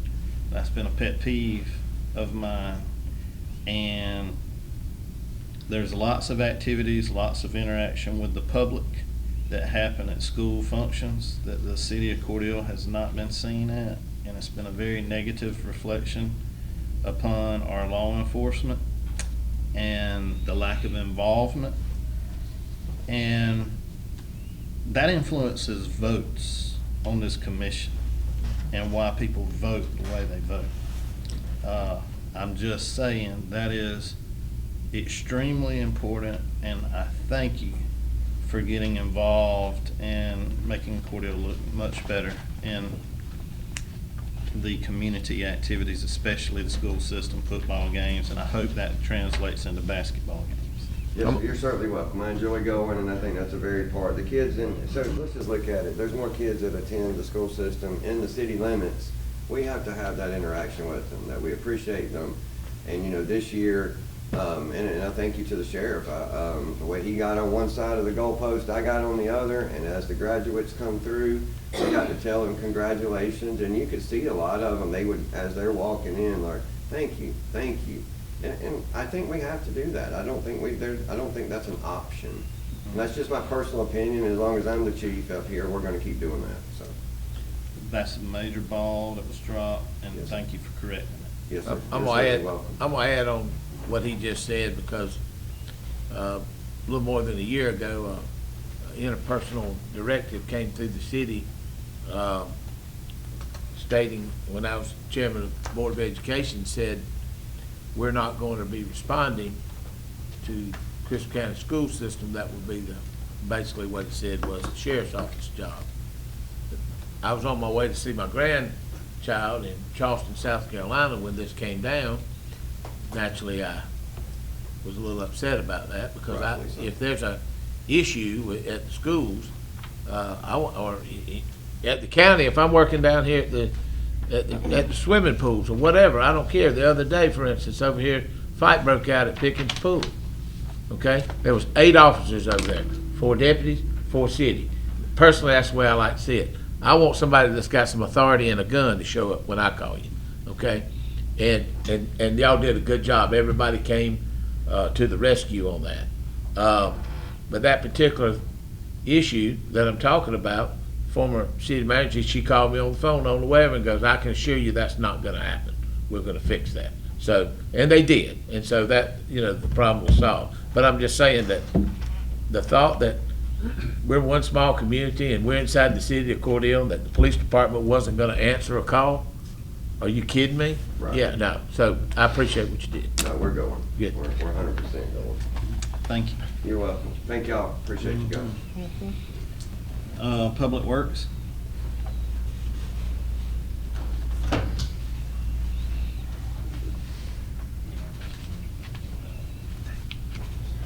Morning, all. Good morning. I apologize for my voice. I'm a little under the weather, but I'll do the best I can. This is for the month of May. Cemetery and Parks Department has continued working on cutting the ditches and right-of-ways. with the tractors and the mowers. The street department, since the last meeting, they've spent several days reclaiming alleys, consisting of primarily cutting back the overgrowth to reclaim the 20-foot alley right-of-ways and removing any extra trash and debris that they came across that would have inhibited their work. The street sweeper was back online, and it briefly went down, but they was able to get it fixed and brought back up again to where he's back out there trying the best that he can to get caught up right now while we're waiting on the other sweeper to get brought back up so that they can try to get a second person out there to help get things caught up with the sweeper. Water and sewer, like it's been mentioned, we have hired a superintendent for the water and sewer department, and the start date is supposed to be June 8th for him to come in, which would be a big help. The gas department completed their annual valve maintenance program. They serviced a total of 702 valves, and they're currently waiting on permits and confirmation for 4 upcoming projects that they will be working with, which involves 7 brew demolition, meter relocation for Walmart, and the main extension and service installation for Whataburger and Dunkin' Donuts. And they're also beginning to review and update their operations and maintenance plan and construction manual this month. They're hoping to have the emergency plan liaison meeting scheduled within roughly 60 days. And they're beginning printing and processing the public awareness messaging for all the affected public customer and non-customer mailings that have to go out. And they've continued doing their routine maintenance and routine jobs that they do on a daily basis. And that's all I have, unless you folks have any questions for me. Okay, commissioners, y'all have any questions? I got a couple. Pecan between the railroad tracks. There's a bunch of scrub oaks that are up there where he's cutting at with the arm mulcher. Is there any way to get the mulcher head on that thing and have it cut down? I mean, the road looks pretty good. I mean, he's done a real good job keeping it up. Right. And then on 16th, is there any way we can ensure that that's kept up to wherever y'all got to cut? Yes, sir. You know. I'll have them get that head You know changed where I'm out talking and about, work by the on it. railroad track? Yep, I know exactly what you're talking about. Yeah, I mean, there's a pecan tree in there, you can't even see. Okay. Okay, commissioners, y'all have any other something? Okay. And when you kids got on 8th Street, right behind Napa Auto Parts, Yes. how the sweeper go? It look a mess back there. I haven't go back there, but it look a mess. Okay. Yeah, I rode through that this morning. All right, sir. All right, I appreciate it. Mr. Mayor, Absolutely. I got an email about a demo on a sweeper. It's scheduled, that demo's scheduled That for is scheduled for roughly a week and a half from now. mid-June. Yeah, it's around, if I remember correctly, he said that it was looking more like it was gonna be June 18th. And as soon as they have the exact date and the location confirmed, you know, he's supposed to let us know. Okay. Any other questions? I just have one or two. Yes, sir. Can we use T-Splosh money to rent equipment that might be needed by Public Works to open the alley since those are now roads? They were declared roads in order to increase the LD. miles of LD. So in order to open roads, can we use T-Splosh money to rent equipment to help open this stuff up? I don't see any reason why you couldn't do that for transportation purposes. Yeah, I mean. Because that might be more cost effective than buying the equipment if we could rent it to actually get this stuff opened up.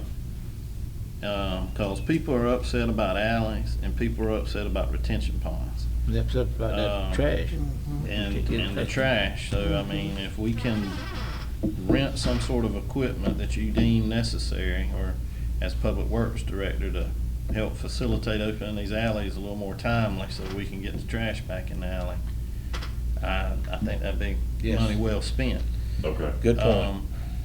And the retention ponds, is that something Public Works can put on a maintenance schedule, a little more frequent, or do we need to look at subcontracting that out? Or, I will talk to Eric to find out what his current schedule is and see if there's a way that we can either increase it, and if we can't, then we'll have to explore that avenue of subcontracting that out if we have to. the maintenance, I know Commissioner Shepherd and I are getting, All kind of calls. All kind of Snakes, calls. frogs, everything coming up these holding ponds now, and the grass is so high inside the holding pond. Right. And there are a lot of children in the neighborhood, and people are really concerned. We had a joint call the other night, lady said, we got to do something.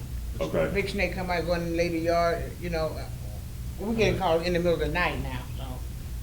You know, children play outside in the dusk, and here go a big snake out the pond, Yes, ma'am. and rats. They got an infestation of rats for some reason in one of them.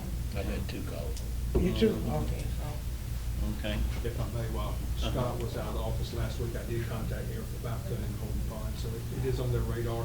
One of the issues we've been facing over this past week or so, this is something we should have done back during the dry season. For the last 2 weeks, you know, we've gotten, seems like an inch or 2 of rain every single day, and these areas just so wet that we're having a hard time getting equipment in there right now, so hopefully, it is on Eric's radar, so hopefully if we have a dry spell, they can get in there and maintain those holding ponds. Okay. I know it was so busy, man, who did it last time? Man, the subcontractor, some contractor out who did it last time, you know, look at that avenue. Well, if you'll let us know, so we do need to handle those retention ponds Yes, sir. ASAP. ASAP. So if y'all can't get to it, please bring us back something. If Okay. we need, let us know if we need to put it out for bid. Yes, sir. Okay. All right. Any other questions? All right. Thank you, Scott. Appreciate it. Thank you. Hope you feel better. Well, I hope you do. Social media and marketing?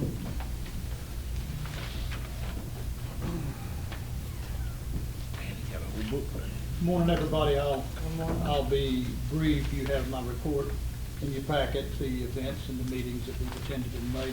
In addition to that, we were at the Propel meeting this past Thursday at ASU Cordele campus. And there's a group from the University of Georgia and the Propel communities coming to Cordele July 22nd for a tour that will highlight the strengths, the assets, the unique characteristics of our community. And we have been asked to prepare a 3.5 to 5 minute video to present to that group. We've already begun to work on a shoot list that will include some drone footage from Brett. Some of the content we already have in file, and so we'll be working on that in the next coming days. This past Saturday, huge turnout at the Quay Walker Community Day at Reed Park. Content and videos that we placed on your platforms have drawn some incredible response. And thank you all for those of you who were there. Big crowd. We've also been visiting with we'll also be visiting with the Chris County Cordele Airport, the Region 5 glider competition tomorrow. We've been invited to come out. We'll be at the Watermelon Festival ribbon cutting on Thursday. That's at 10 o'clock at the Chamber of Commerce. Camera Slices Photography Contest reception Thursday night at Gallery 41. And we've been invited to the Senior Citizens Prom at the Reginald Berry Senior Citizen Center Friday night at 6 o'clock.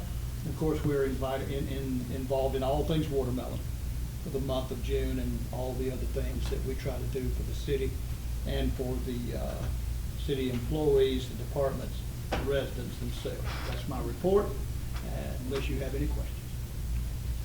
I don't have any question. I'd like to thank you for covering the whole city and the county. You do a good job, and I say thank you. I see you places I don't be, but thank you so much. Thank you, Madam Mayor Pro Tem. You the man. You do fill a void. In the You fill a rain, void. in the rain, in the heat, whatever, he's there. Mhm. Quite an action man. That's right. Any other things for our social media and marketing? Thank you. Thank you, Mr. Mayor. Okay, UC&T? Good morning, everybody. Good morning. I don't have the water we pumped figured up yet, because it's just the second, but we did treat 72 million gallons of wastewater, and that was attributed to going up a little bit because we got 9.2 inches of rain in April. We've only got 9.1 inches of rain this entire year, up until the 1st of April. So we've gotten some very good rainfall. We needed it very bad. I've got the 2025 TTL Watershed Assessment Report. I'm going to be sending that to EPD. The other 2 copies go to my department and Stormwater Department. With business licenses, we have went and checked a whole slew of them because we have to check them also for backflow preventers. If you don't have one, you've got to put one in. And we want the people to do that ahead of time rather than behind, so we look bad when a week later we go out there and say, well, why didn't you do what we said? We're gonna cut your water off. Doesn't look good at all. So we're trying to get ahead of the game. And it's been working great. But every now and then one gets by that shouldn't, and we'll have to go after the fact, and it's not pleasant. I'll just assure you. We got the results from our annual nitrate analysis of all our wells. All samples came back not detected, which is great. We'll be doing toxicity testing next week on the wastewater treatment plant effluent. That's an annual requirement by EPD. Costs a lot of money. And we do have all the information that Georgia Rural Water needs for the rate study. We're going to be filling all those papers out. The finance department's going to help me. I'm hoping Miss Monica Simmons has some stuff she can help me too. And we're going to try to get that done hopefully this week. And we were diligently working on our risk and resilience assessment that's due June 30th. We've got most of it done. That's another requirement by EPA. And it has to be certified that it's done by June 30th. And I believe the hazard mitigation grant update of what we've spent is due June 30th. And that will be done before June 30th. You have any questions? Any questions for you, C&T? Okay. Thank you, Miss. Thank you, David. Miss Debbie. Thank y'all. Okay, IT? Good morning, Honorable Commission. Good morning. All right. I have nothing to add to the report, but I do have some IT highlights to share for the previous month. We were able to get 15 Dell Rugged Pro laptops staged, and the new laptops for the field, the officers are ready to deploy. PD was an excellent help on that. We were able to, this past month, we identified and diagnosed a reliability issue for particular smartphone models, mostly affecting Public Works, and Scott and Public Works were instrumental in helping us diagnose those issues. Verizon engineers made 2 on-site visits and were able to verify the issue, and they have replaced those models, so we've gotten those rolled out. And we began work on the cameras, which is our most important project right now. Southern Private Works began on May 18th on those. The scope, let's see here, progress, 65% of the projected scope has been completed. And I've been working regularly with Alex Herndon at up there, and they've done a great job with completing the work and keeping us informed all through the process, and making sure we know what's being repaired and what's going on, and doing a good job of documenting everything, so we'll have a map and a good amount of records moving forward for maintenance and such. But that's pretty much it, unless you guys have any questions. Okay, Commission, y'all have any questions? Thank you for your hard work on that camera system. Thank you, buddy. My pleasure, thank you. Good job. Mm-hmm. Thank you. Okay, agenda items, proclamation, the 77th Annual Watermelon Days Festival. Monica, please come forward.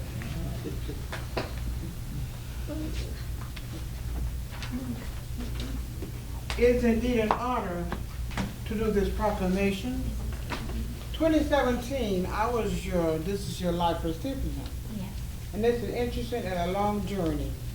So on behalf of the city of Cordele, I would like to do this proclamation today.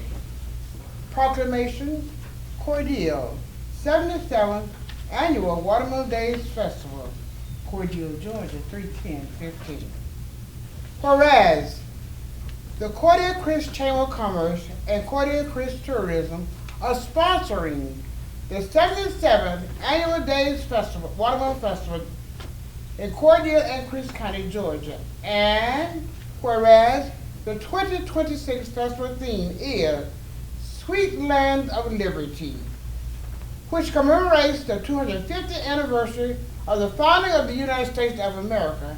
And whereas Watermelon Days Festival is recognized as Georgia's oldest watermelon festival and proudly celebrates its 77 years as one of the region's premier community events.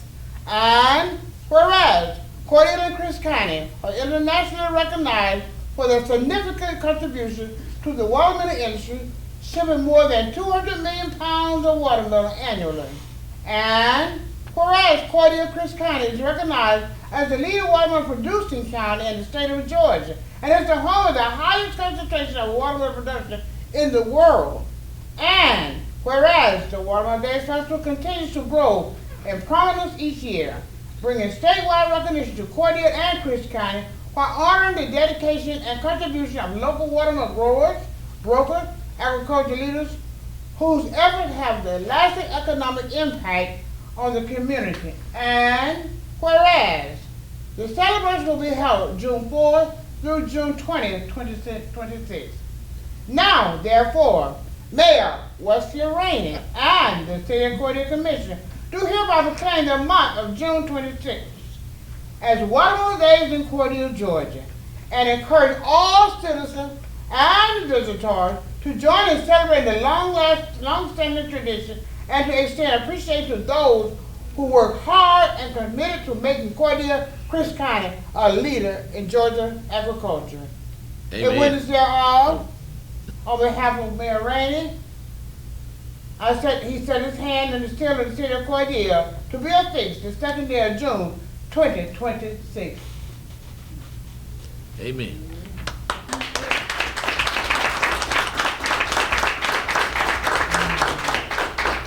And I see some pretty decoration on windows and buildings. Oh, everyone's gorgeous. I want to be a judge. I need one. I want to be a judge or something this year. It's so nice. I'll let you know. Can I just say something? We would just like to invite everybody to participate in the activities that are starting, have already started. The pageant was first, so we'll have queens and all the activities. I've got some watermelon brochures for those that are here, and I can get you some more if you need more, David. But last week I heard from the daughter of the 1950 watermelon queen, Miss Linda Moore, and she wanted to come for the festival and be in the parade. So we're going to have her in the parade this year, and she's 91 years old. So I think that's pretty neat that this the 77th anniversary, and we're doing just a great. We hope to have a huge participation in the parade this year. We're doing a patriotic thing with it being America 250. So if you haven't signed up to be in the parade, it is not too late. Miss Vesta has already signed up, and I think George has. So if you haven't signed up to be in the parade, it's not too late. And just come by and fill out an application. If you don't want to ride, I'll be riding in the front. You can ride with me on back in the front, Anything else? Mm-hmm. Okay. Thank you. Love you.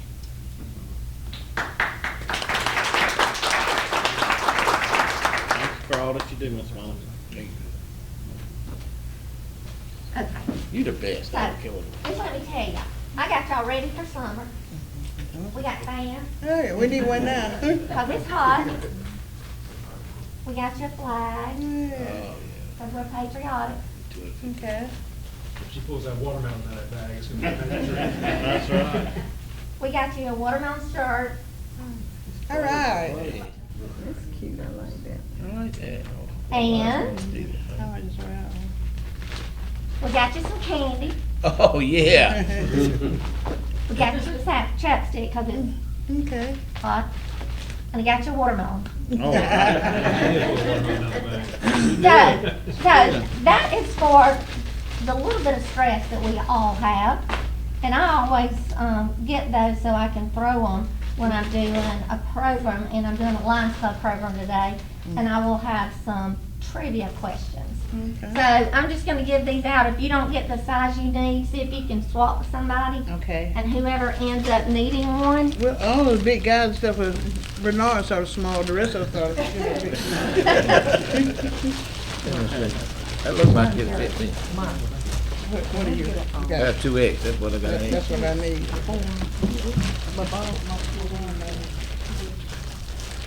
All right, thank y'all so much for the proclamation. It means a lot to us for y'all to do that. And I'm gonna take you off in here. Thank you. Thank you. But thank y'all for your support of the chamber Thank you. and watermelons and everything we do. Hey, Thank you, Ms. Did Vaughn. you get my watermelon? Get my watermelon back.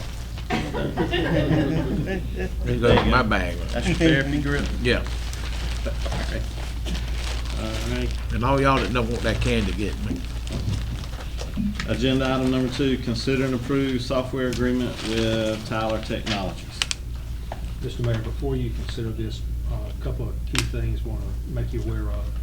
We had the presentation by Tyler back in March, April. They were needing some more information to provide us with an updated contract and quote. They have done so. The annual fee actually went down by $24,000, and the one-time fee went down by about $10,000. Awesome. From the presentation. From the presentation. Mr. Mayor, David and I talked about this, contract's fine. I'd like to amend it to go on a calendar year term rather than what they have. And they have a confidentiality section in there. As we all know, we're subject to the Open Records Act. And I want to put an acknowledgement of that in there so they'll know that if we get a request for information, we're going to be the sole judge of whether to give it out or not. We'll notify them, but it's a criminal law, you know, if nobody hardly ever goes to jail about it. But on the other hand, if it's that kind of law, we have to have the right to comply with it. I'll get the information today. Absolutely. Okay. All right. Is there a motion to approve the software agreement with the amendments that our city attorney has mentioned? So moved. Okay. Second. Motion and a second. All in favor? Aye. Motion approved. Okay, agenda item number 3, consider and approve an engineering study for Greer Street, 24th Avenue to 8th Avenue. I think that's right here in y'all's packet. Mr. Mayor, when we do this, study, it needs to, I'm clarifying, it's going to, the study will be from 8th Avenue all the way south to 24th, correct? Correct. And also, we'll need a grant writer to go along with this. Because there are a lot of grants out there that possibly we could get to help with this. And I think we need to, along with this study, is make sure we employ a grant writer between now and then. Well, Along with it. Let me say this, that we're in the process here the next week of discussing, talking with a grant writer. He will be, along with Mickey and some of us too, that hopefully that we can get on board, and that'd be one of the things. Well, that's what I'm saying, Yeah. that has to be in with this, because we need that. We need a grant writer regardless, but we also, we need this study. And I did this, it was raining, and I played with it. And sometimes you can have a concept, and then we can get down to reality. But I've always asked for the gold and went down to bronze a lot of times. And it's going to be a lot of work. I think Mr. Wade pointed out, which I knew, I've rode it 15 times, but there's a lot of utilities on that road. There's a lot. Yeah, that's unreal. And I think it ought to be done in phases after we do it. I think I've discussed that with somebody, I think it might have been Mr. Wade, but we do it 16th to 24th, phase 1, 8th to 13th, phase 2, 13th to 16th, phase 3. That's what I'm thinking, something along that line. Right. So I think we need to go ahead and just, Frankly, I'm not that interested in Grid Street improvement concept right now. I'm still worried about, Joe Wright. well, Joe Wright's going. Joe, I didn't need Joe know Wright that. taken care of first, and then we'll go to the next one, but right now, that's not my concern on this one. Well, Because this is saying, we need bicycle trails over there, we need sidewalks over there, we need everything for people really walking. I don't see too many people walking up and down Grid Street. I be all over the city. It's nice, it's a nice layout, nice turn lane, nice shrubbery on the side, but right now, I think the priority should be, the one we've been working on all along, make sure we get some of these other items taken care of before we add new projects. Don't get me wrong, Grid Street is a nice street, it needs some work as well, but we need to set our priority where my residents are living. I think that we can, actually accommodate working on 2 projects at one time if we go the bond route, quit trying to raise up all the money before we start on something. I mean. Well, I think 11th, wasn't the 11th and we can the get prior both of them done. commissions, wasn't the 11th, already set up, basically? From what I understood earlier in the conversation. Joe Wright, wasn't it already set up? I mean, matching and all that. I mean, we're supposed to be working on that, correct? I mean, correct me if I'm wrong. No, that's supposed to be Yeah. set up. That's why hadn't it been done, type question, you know? So, we need to find out, I do agree with Ms. Vesta that we need to find out that. And at the same time, we can be getting the plans for this, the study, because there's gonna be some growth on that road. And that's gonna improve our tax base, but we also need it over on 11th. But we also got to find out from the state what we need to do before we touch it. You know, that's to be fair, that's why I'm working 7th. We can't touch it. It's not ours. Correct.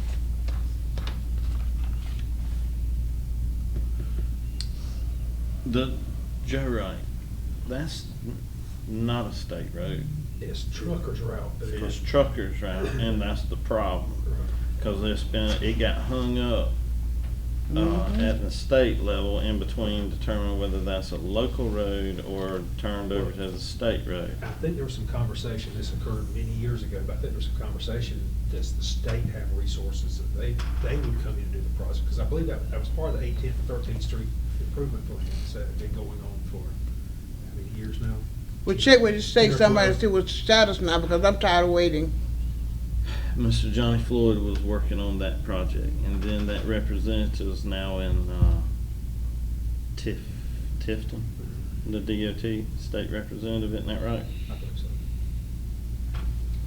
But if I recall correctly, we were gonna see, someone was gonna see if the state would need the assistance of that, because it was the truckers route, quasi state route. But I don't know whatever happened to it. I don't know what happened to that conversation. That was going on many years ago. So, I got it on my notepad. To follow Check up. it out. Okay. I might need to call Noel on that one.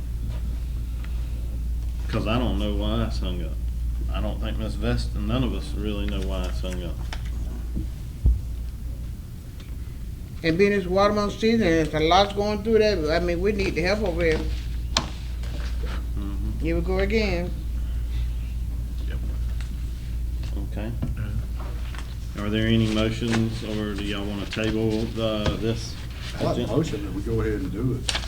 I can table it. Move forward, but also, I wanna make sure we're doing 11, since it's been years before we got here. Us three sat on the board. We need to really dig into that one and see what happened, because there could be money laying out there we don't know about. And we'll get with, Mr. Bennett just to see, you know, where we at on the finances of that. We don't know. You know, we three definitely don't know about it. And where did this plan come from, Mr. Mayor, this Grid Street improvement concept? Is it in our, No, region? this is just a concept. I said the concept. Lanier would be, or you put it out for bid.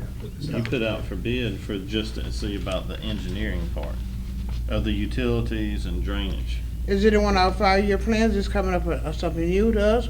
You know, we've been doing these plans all the years, so this is some new concept. But what I'm saying is, who brought this to the body? The study, Yeah, it was brought up at last commission meeting, included on the agenda for a discussion matter. okay. No action to be taken, but just to discuss, Let's just to table set it. as a priority. I don't It's think- mainly to see about the drainage, Huh? right, the drainage issues right through there to see if you can even do anything. I can read between your lines, people. I'm Yeah, not dense, okay? yeah, to see if it's even feasible for any projects to go along that road. Okay.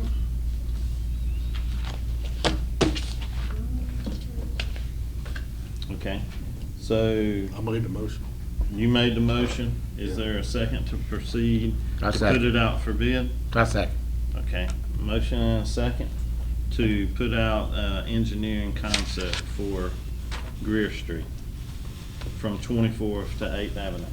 All in favor? Aye. All opposed? Aye. Okay. I'm gonna vote to put it out for bid. We know.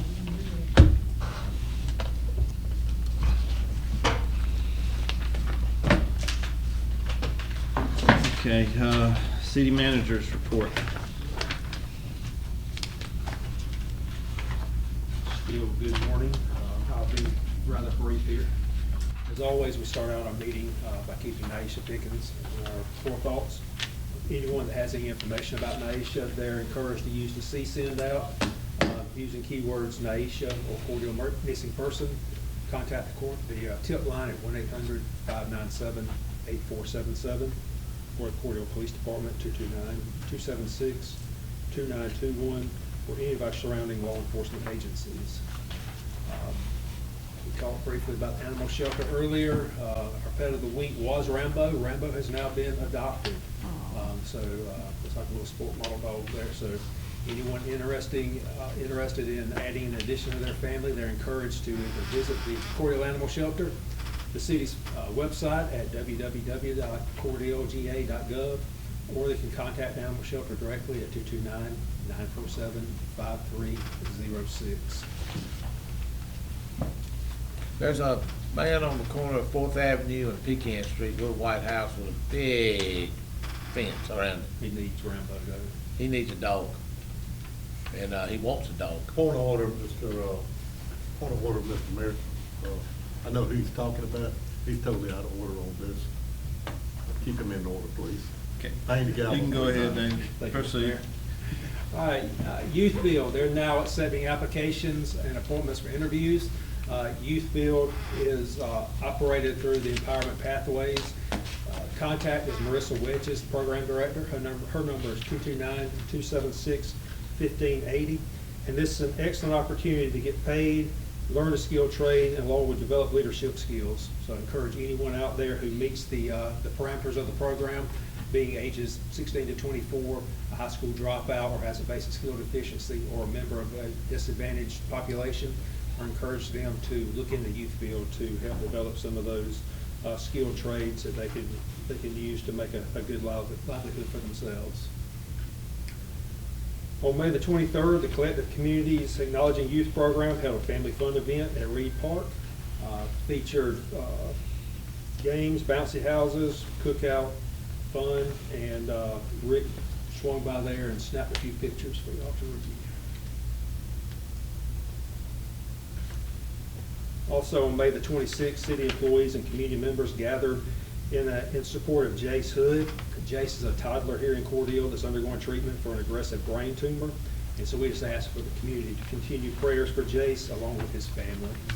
He began chemotherapy treatments last week at Children's Healthcare of Atlanta.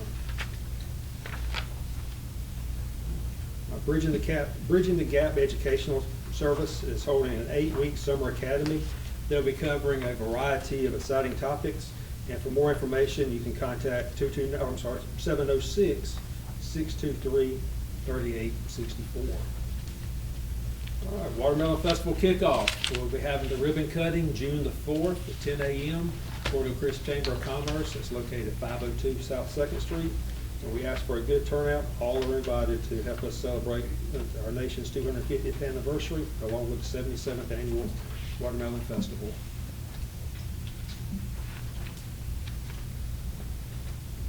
The Kiwanis Annual Talent Show, this will be held on June the 11th at 6:30 p.m.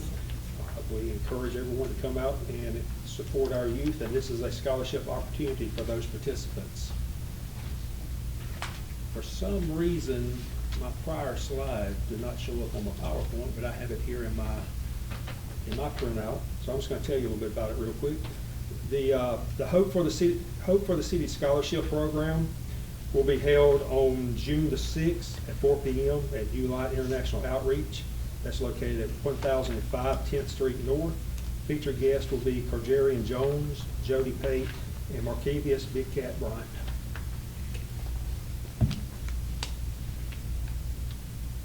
Okay, our monthly blood drive is going on.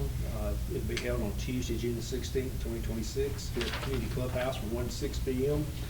To schedule your appointment, you can visit redcrossblood.org and enter CORCOMM. Anyone that gives blood during the month of June will receive a $15 gift card, along with a chance to win a $7,500 prize. All right, 2026, this is your life honoree, is Miss Willie Mae Dexter. Celebration will be held on Thursday, June the 18th, 6:30 p.m. at Cordele First Church Activity Center. So if any of you would like to attend, please let me know, and I'll make the appropriate arrangements and reservations.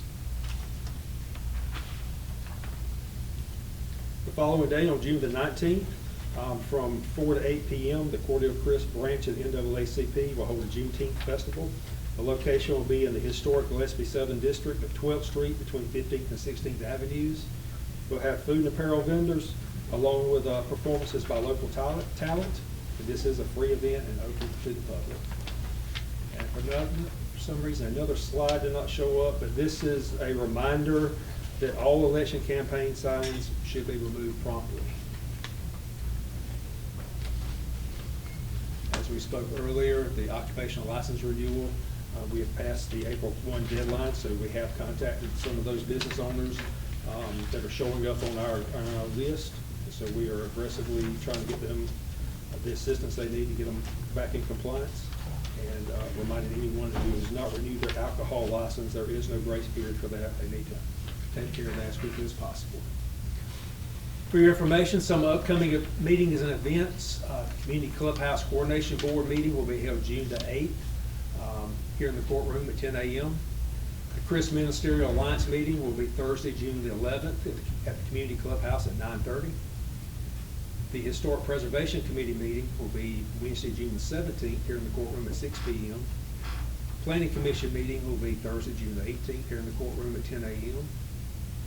City Hall offices will be closed on Friday, June the 19th. This is for all unessential personnel. This will be in observance of Juneteenth.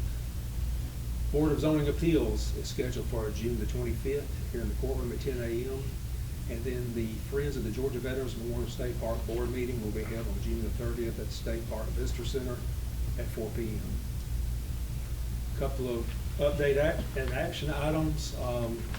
Just another reminder that our city dumpster location is open all week and on Saturday from 8 a.m. to noon. Do have a couple of requests. One, I would like to explore the possibility of using the prison work detail. If y'all recall, we had this in place many years ago prior to COVID. That program kind of got shut down. That's my understanding. The community work program is back up and running. And I would just like your permission to proceed exploring that option to see if we can get the prison work detail back in Cordele. There may be some things we have to do, like providing transportation, but we will find out what all is required of us if I can get your approval to move forward with that. Okay. Commission, y'all hear an action item? Do y'all want to authorize David to look into prison labor going forward? So moved. Second. Okay, motion and a second. All in favor? Aye. Okay, motion Thank approved you. to look into it. Okay, thank you. The next item is natural gas.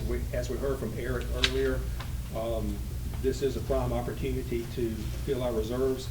I made this line yesterday afternoon, added to the report, but talking to Eric earlier, you heard him say that we need to pursue purchasing gas for the entire month of June at around $3 a gallon, which is what the market, or $3 per million BTUs. So that's where we're at right now. We have a maximum daily draw of 620 million BTUs. So I would like to go ahead and move forward with starting to stockpile our reserves for the coming winter months. We typically use 126,000 during the winter months.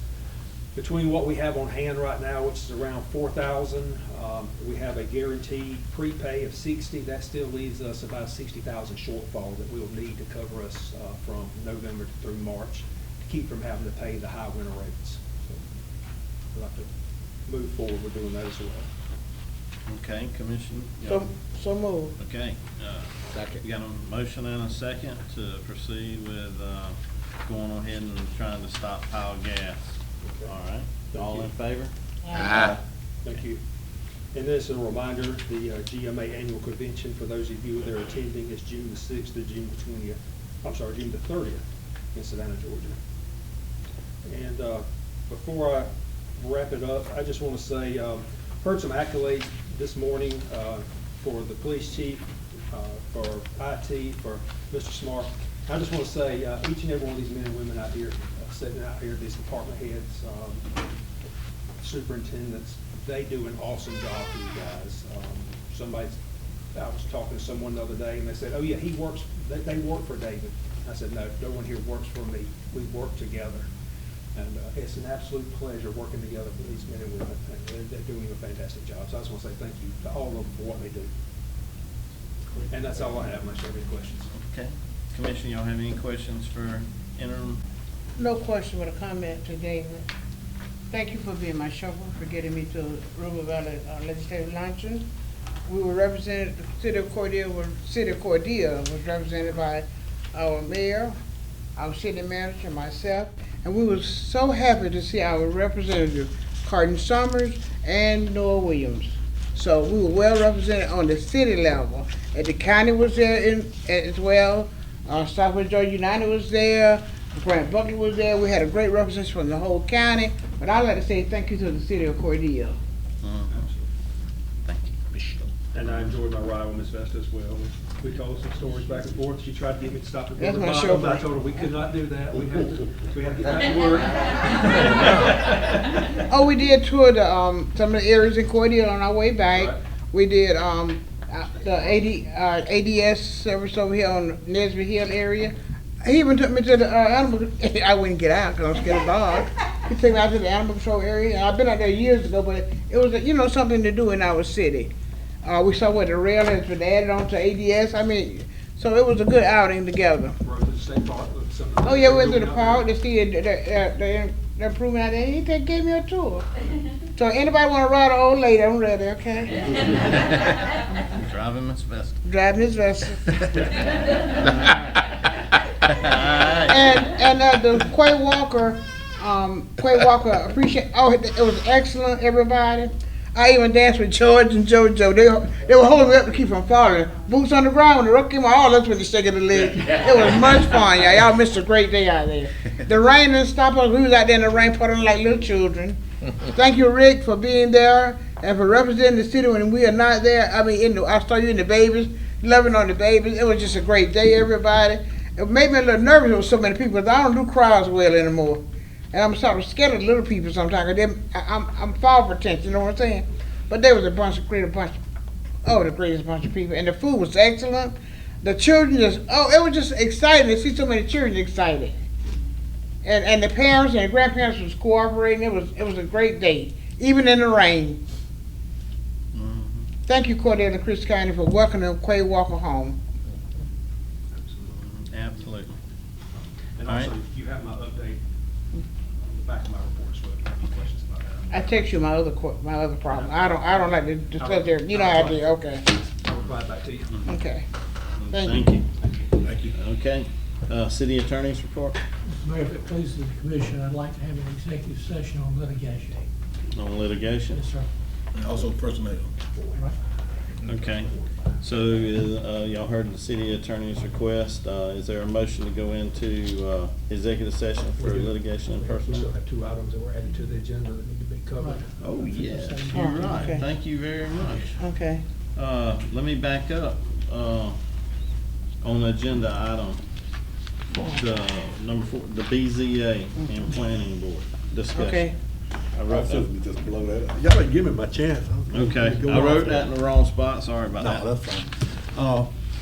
All that is, wanting to combine them, reduce it down to 5 people, combine both of them. I mean, I'm putting it out there as a discussion, to combine them too, because there's a lot of other cities that combine both committees.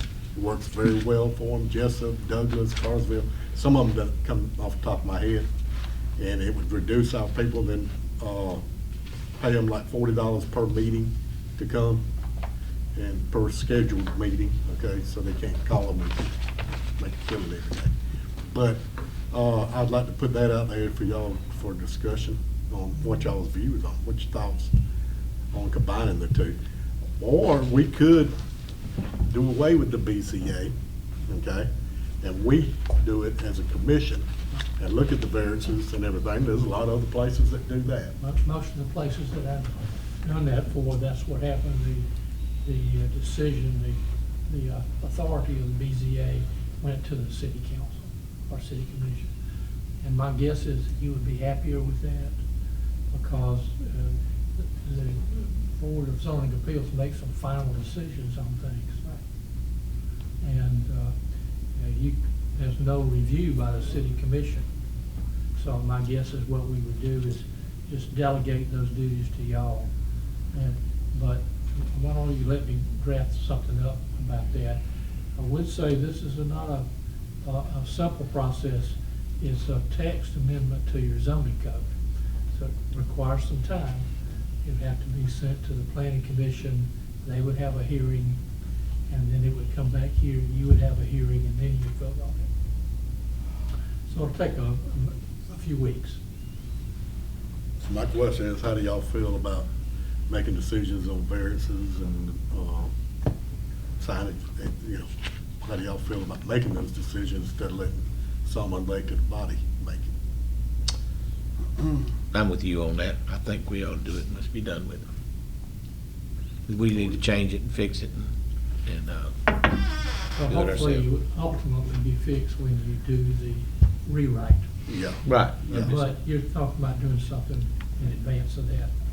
Right, go ahead Yeah. and reducing it down. That way, when they're doing the rewrite, it'll be a lot simpler for them to do the rewrite. Right. It won't be, come back in and do it. So if we do that, will we be adding those particular items on our meeting, or are we gonna have a There won't be separate? that many of them, Mr. Mayor. Yeah, or there'll be will that be done in a regular meeting at that Yeah. point in time, or would it be a separate meeting altogether? Depends on what it is, you know, like this sign thing that we've been going through, it required a hearing. You'd have that hearing like you had a zoning hearing before the council. There won't be that many of them. No, we don't have that many zoning cases, and certainly not that many Board of Zoning Appeals cases either. But it would add that duty to the council. to the commission. Which could possibly be more meetings in a month than the Could two. Well, Yeah. could be, but or we could set it, Mr. Mayor, we could set it at the second meeting. Every month, we'll review them, that's it. I mean, basically, that's what the Board of Zoning does. They have one meeting a month, and that's what they do. So we could do it on our second meeting. On our second. Yeah, that way we're not, hold Why don't we on. draft it up and see first before Yeah. we start talking about how many meetings it would be? 'Cause I don't think it's gonna be that much of a deal for you. Okay. I'll bring you back something. Okay, bring us Take a back look something at to it look and, at. And then I'll draft an amendment to that. Okay, Okay. okay. All right, we also added the, another agenda item, the revolving loan fund. Yeah, we need to, Mr. Maurice, I'm gonna let you give us a briefing on the revolving loan fund. That way you can do it, you got all the documentation. Yes, sir. I did not bring that documentation with me, because I didn't know that I was going to be presenting. However, we had the meeting on May 20th. It was approved by the committee with some conditions. Those conditions were met. All that information was sent out to the committee last week. Once those conditions were met, then it got put on for the city commission to review it and approve or deny the actual loan. The loan is for $80,000 from the revolving loan fund for Top TC LLC, which is Tom Carter, which is going to take over the Pettis Tire Company for repair. The things I don't have right in front of me is the term, but it is like a 5-year term.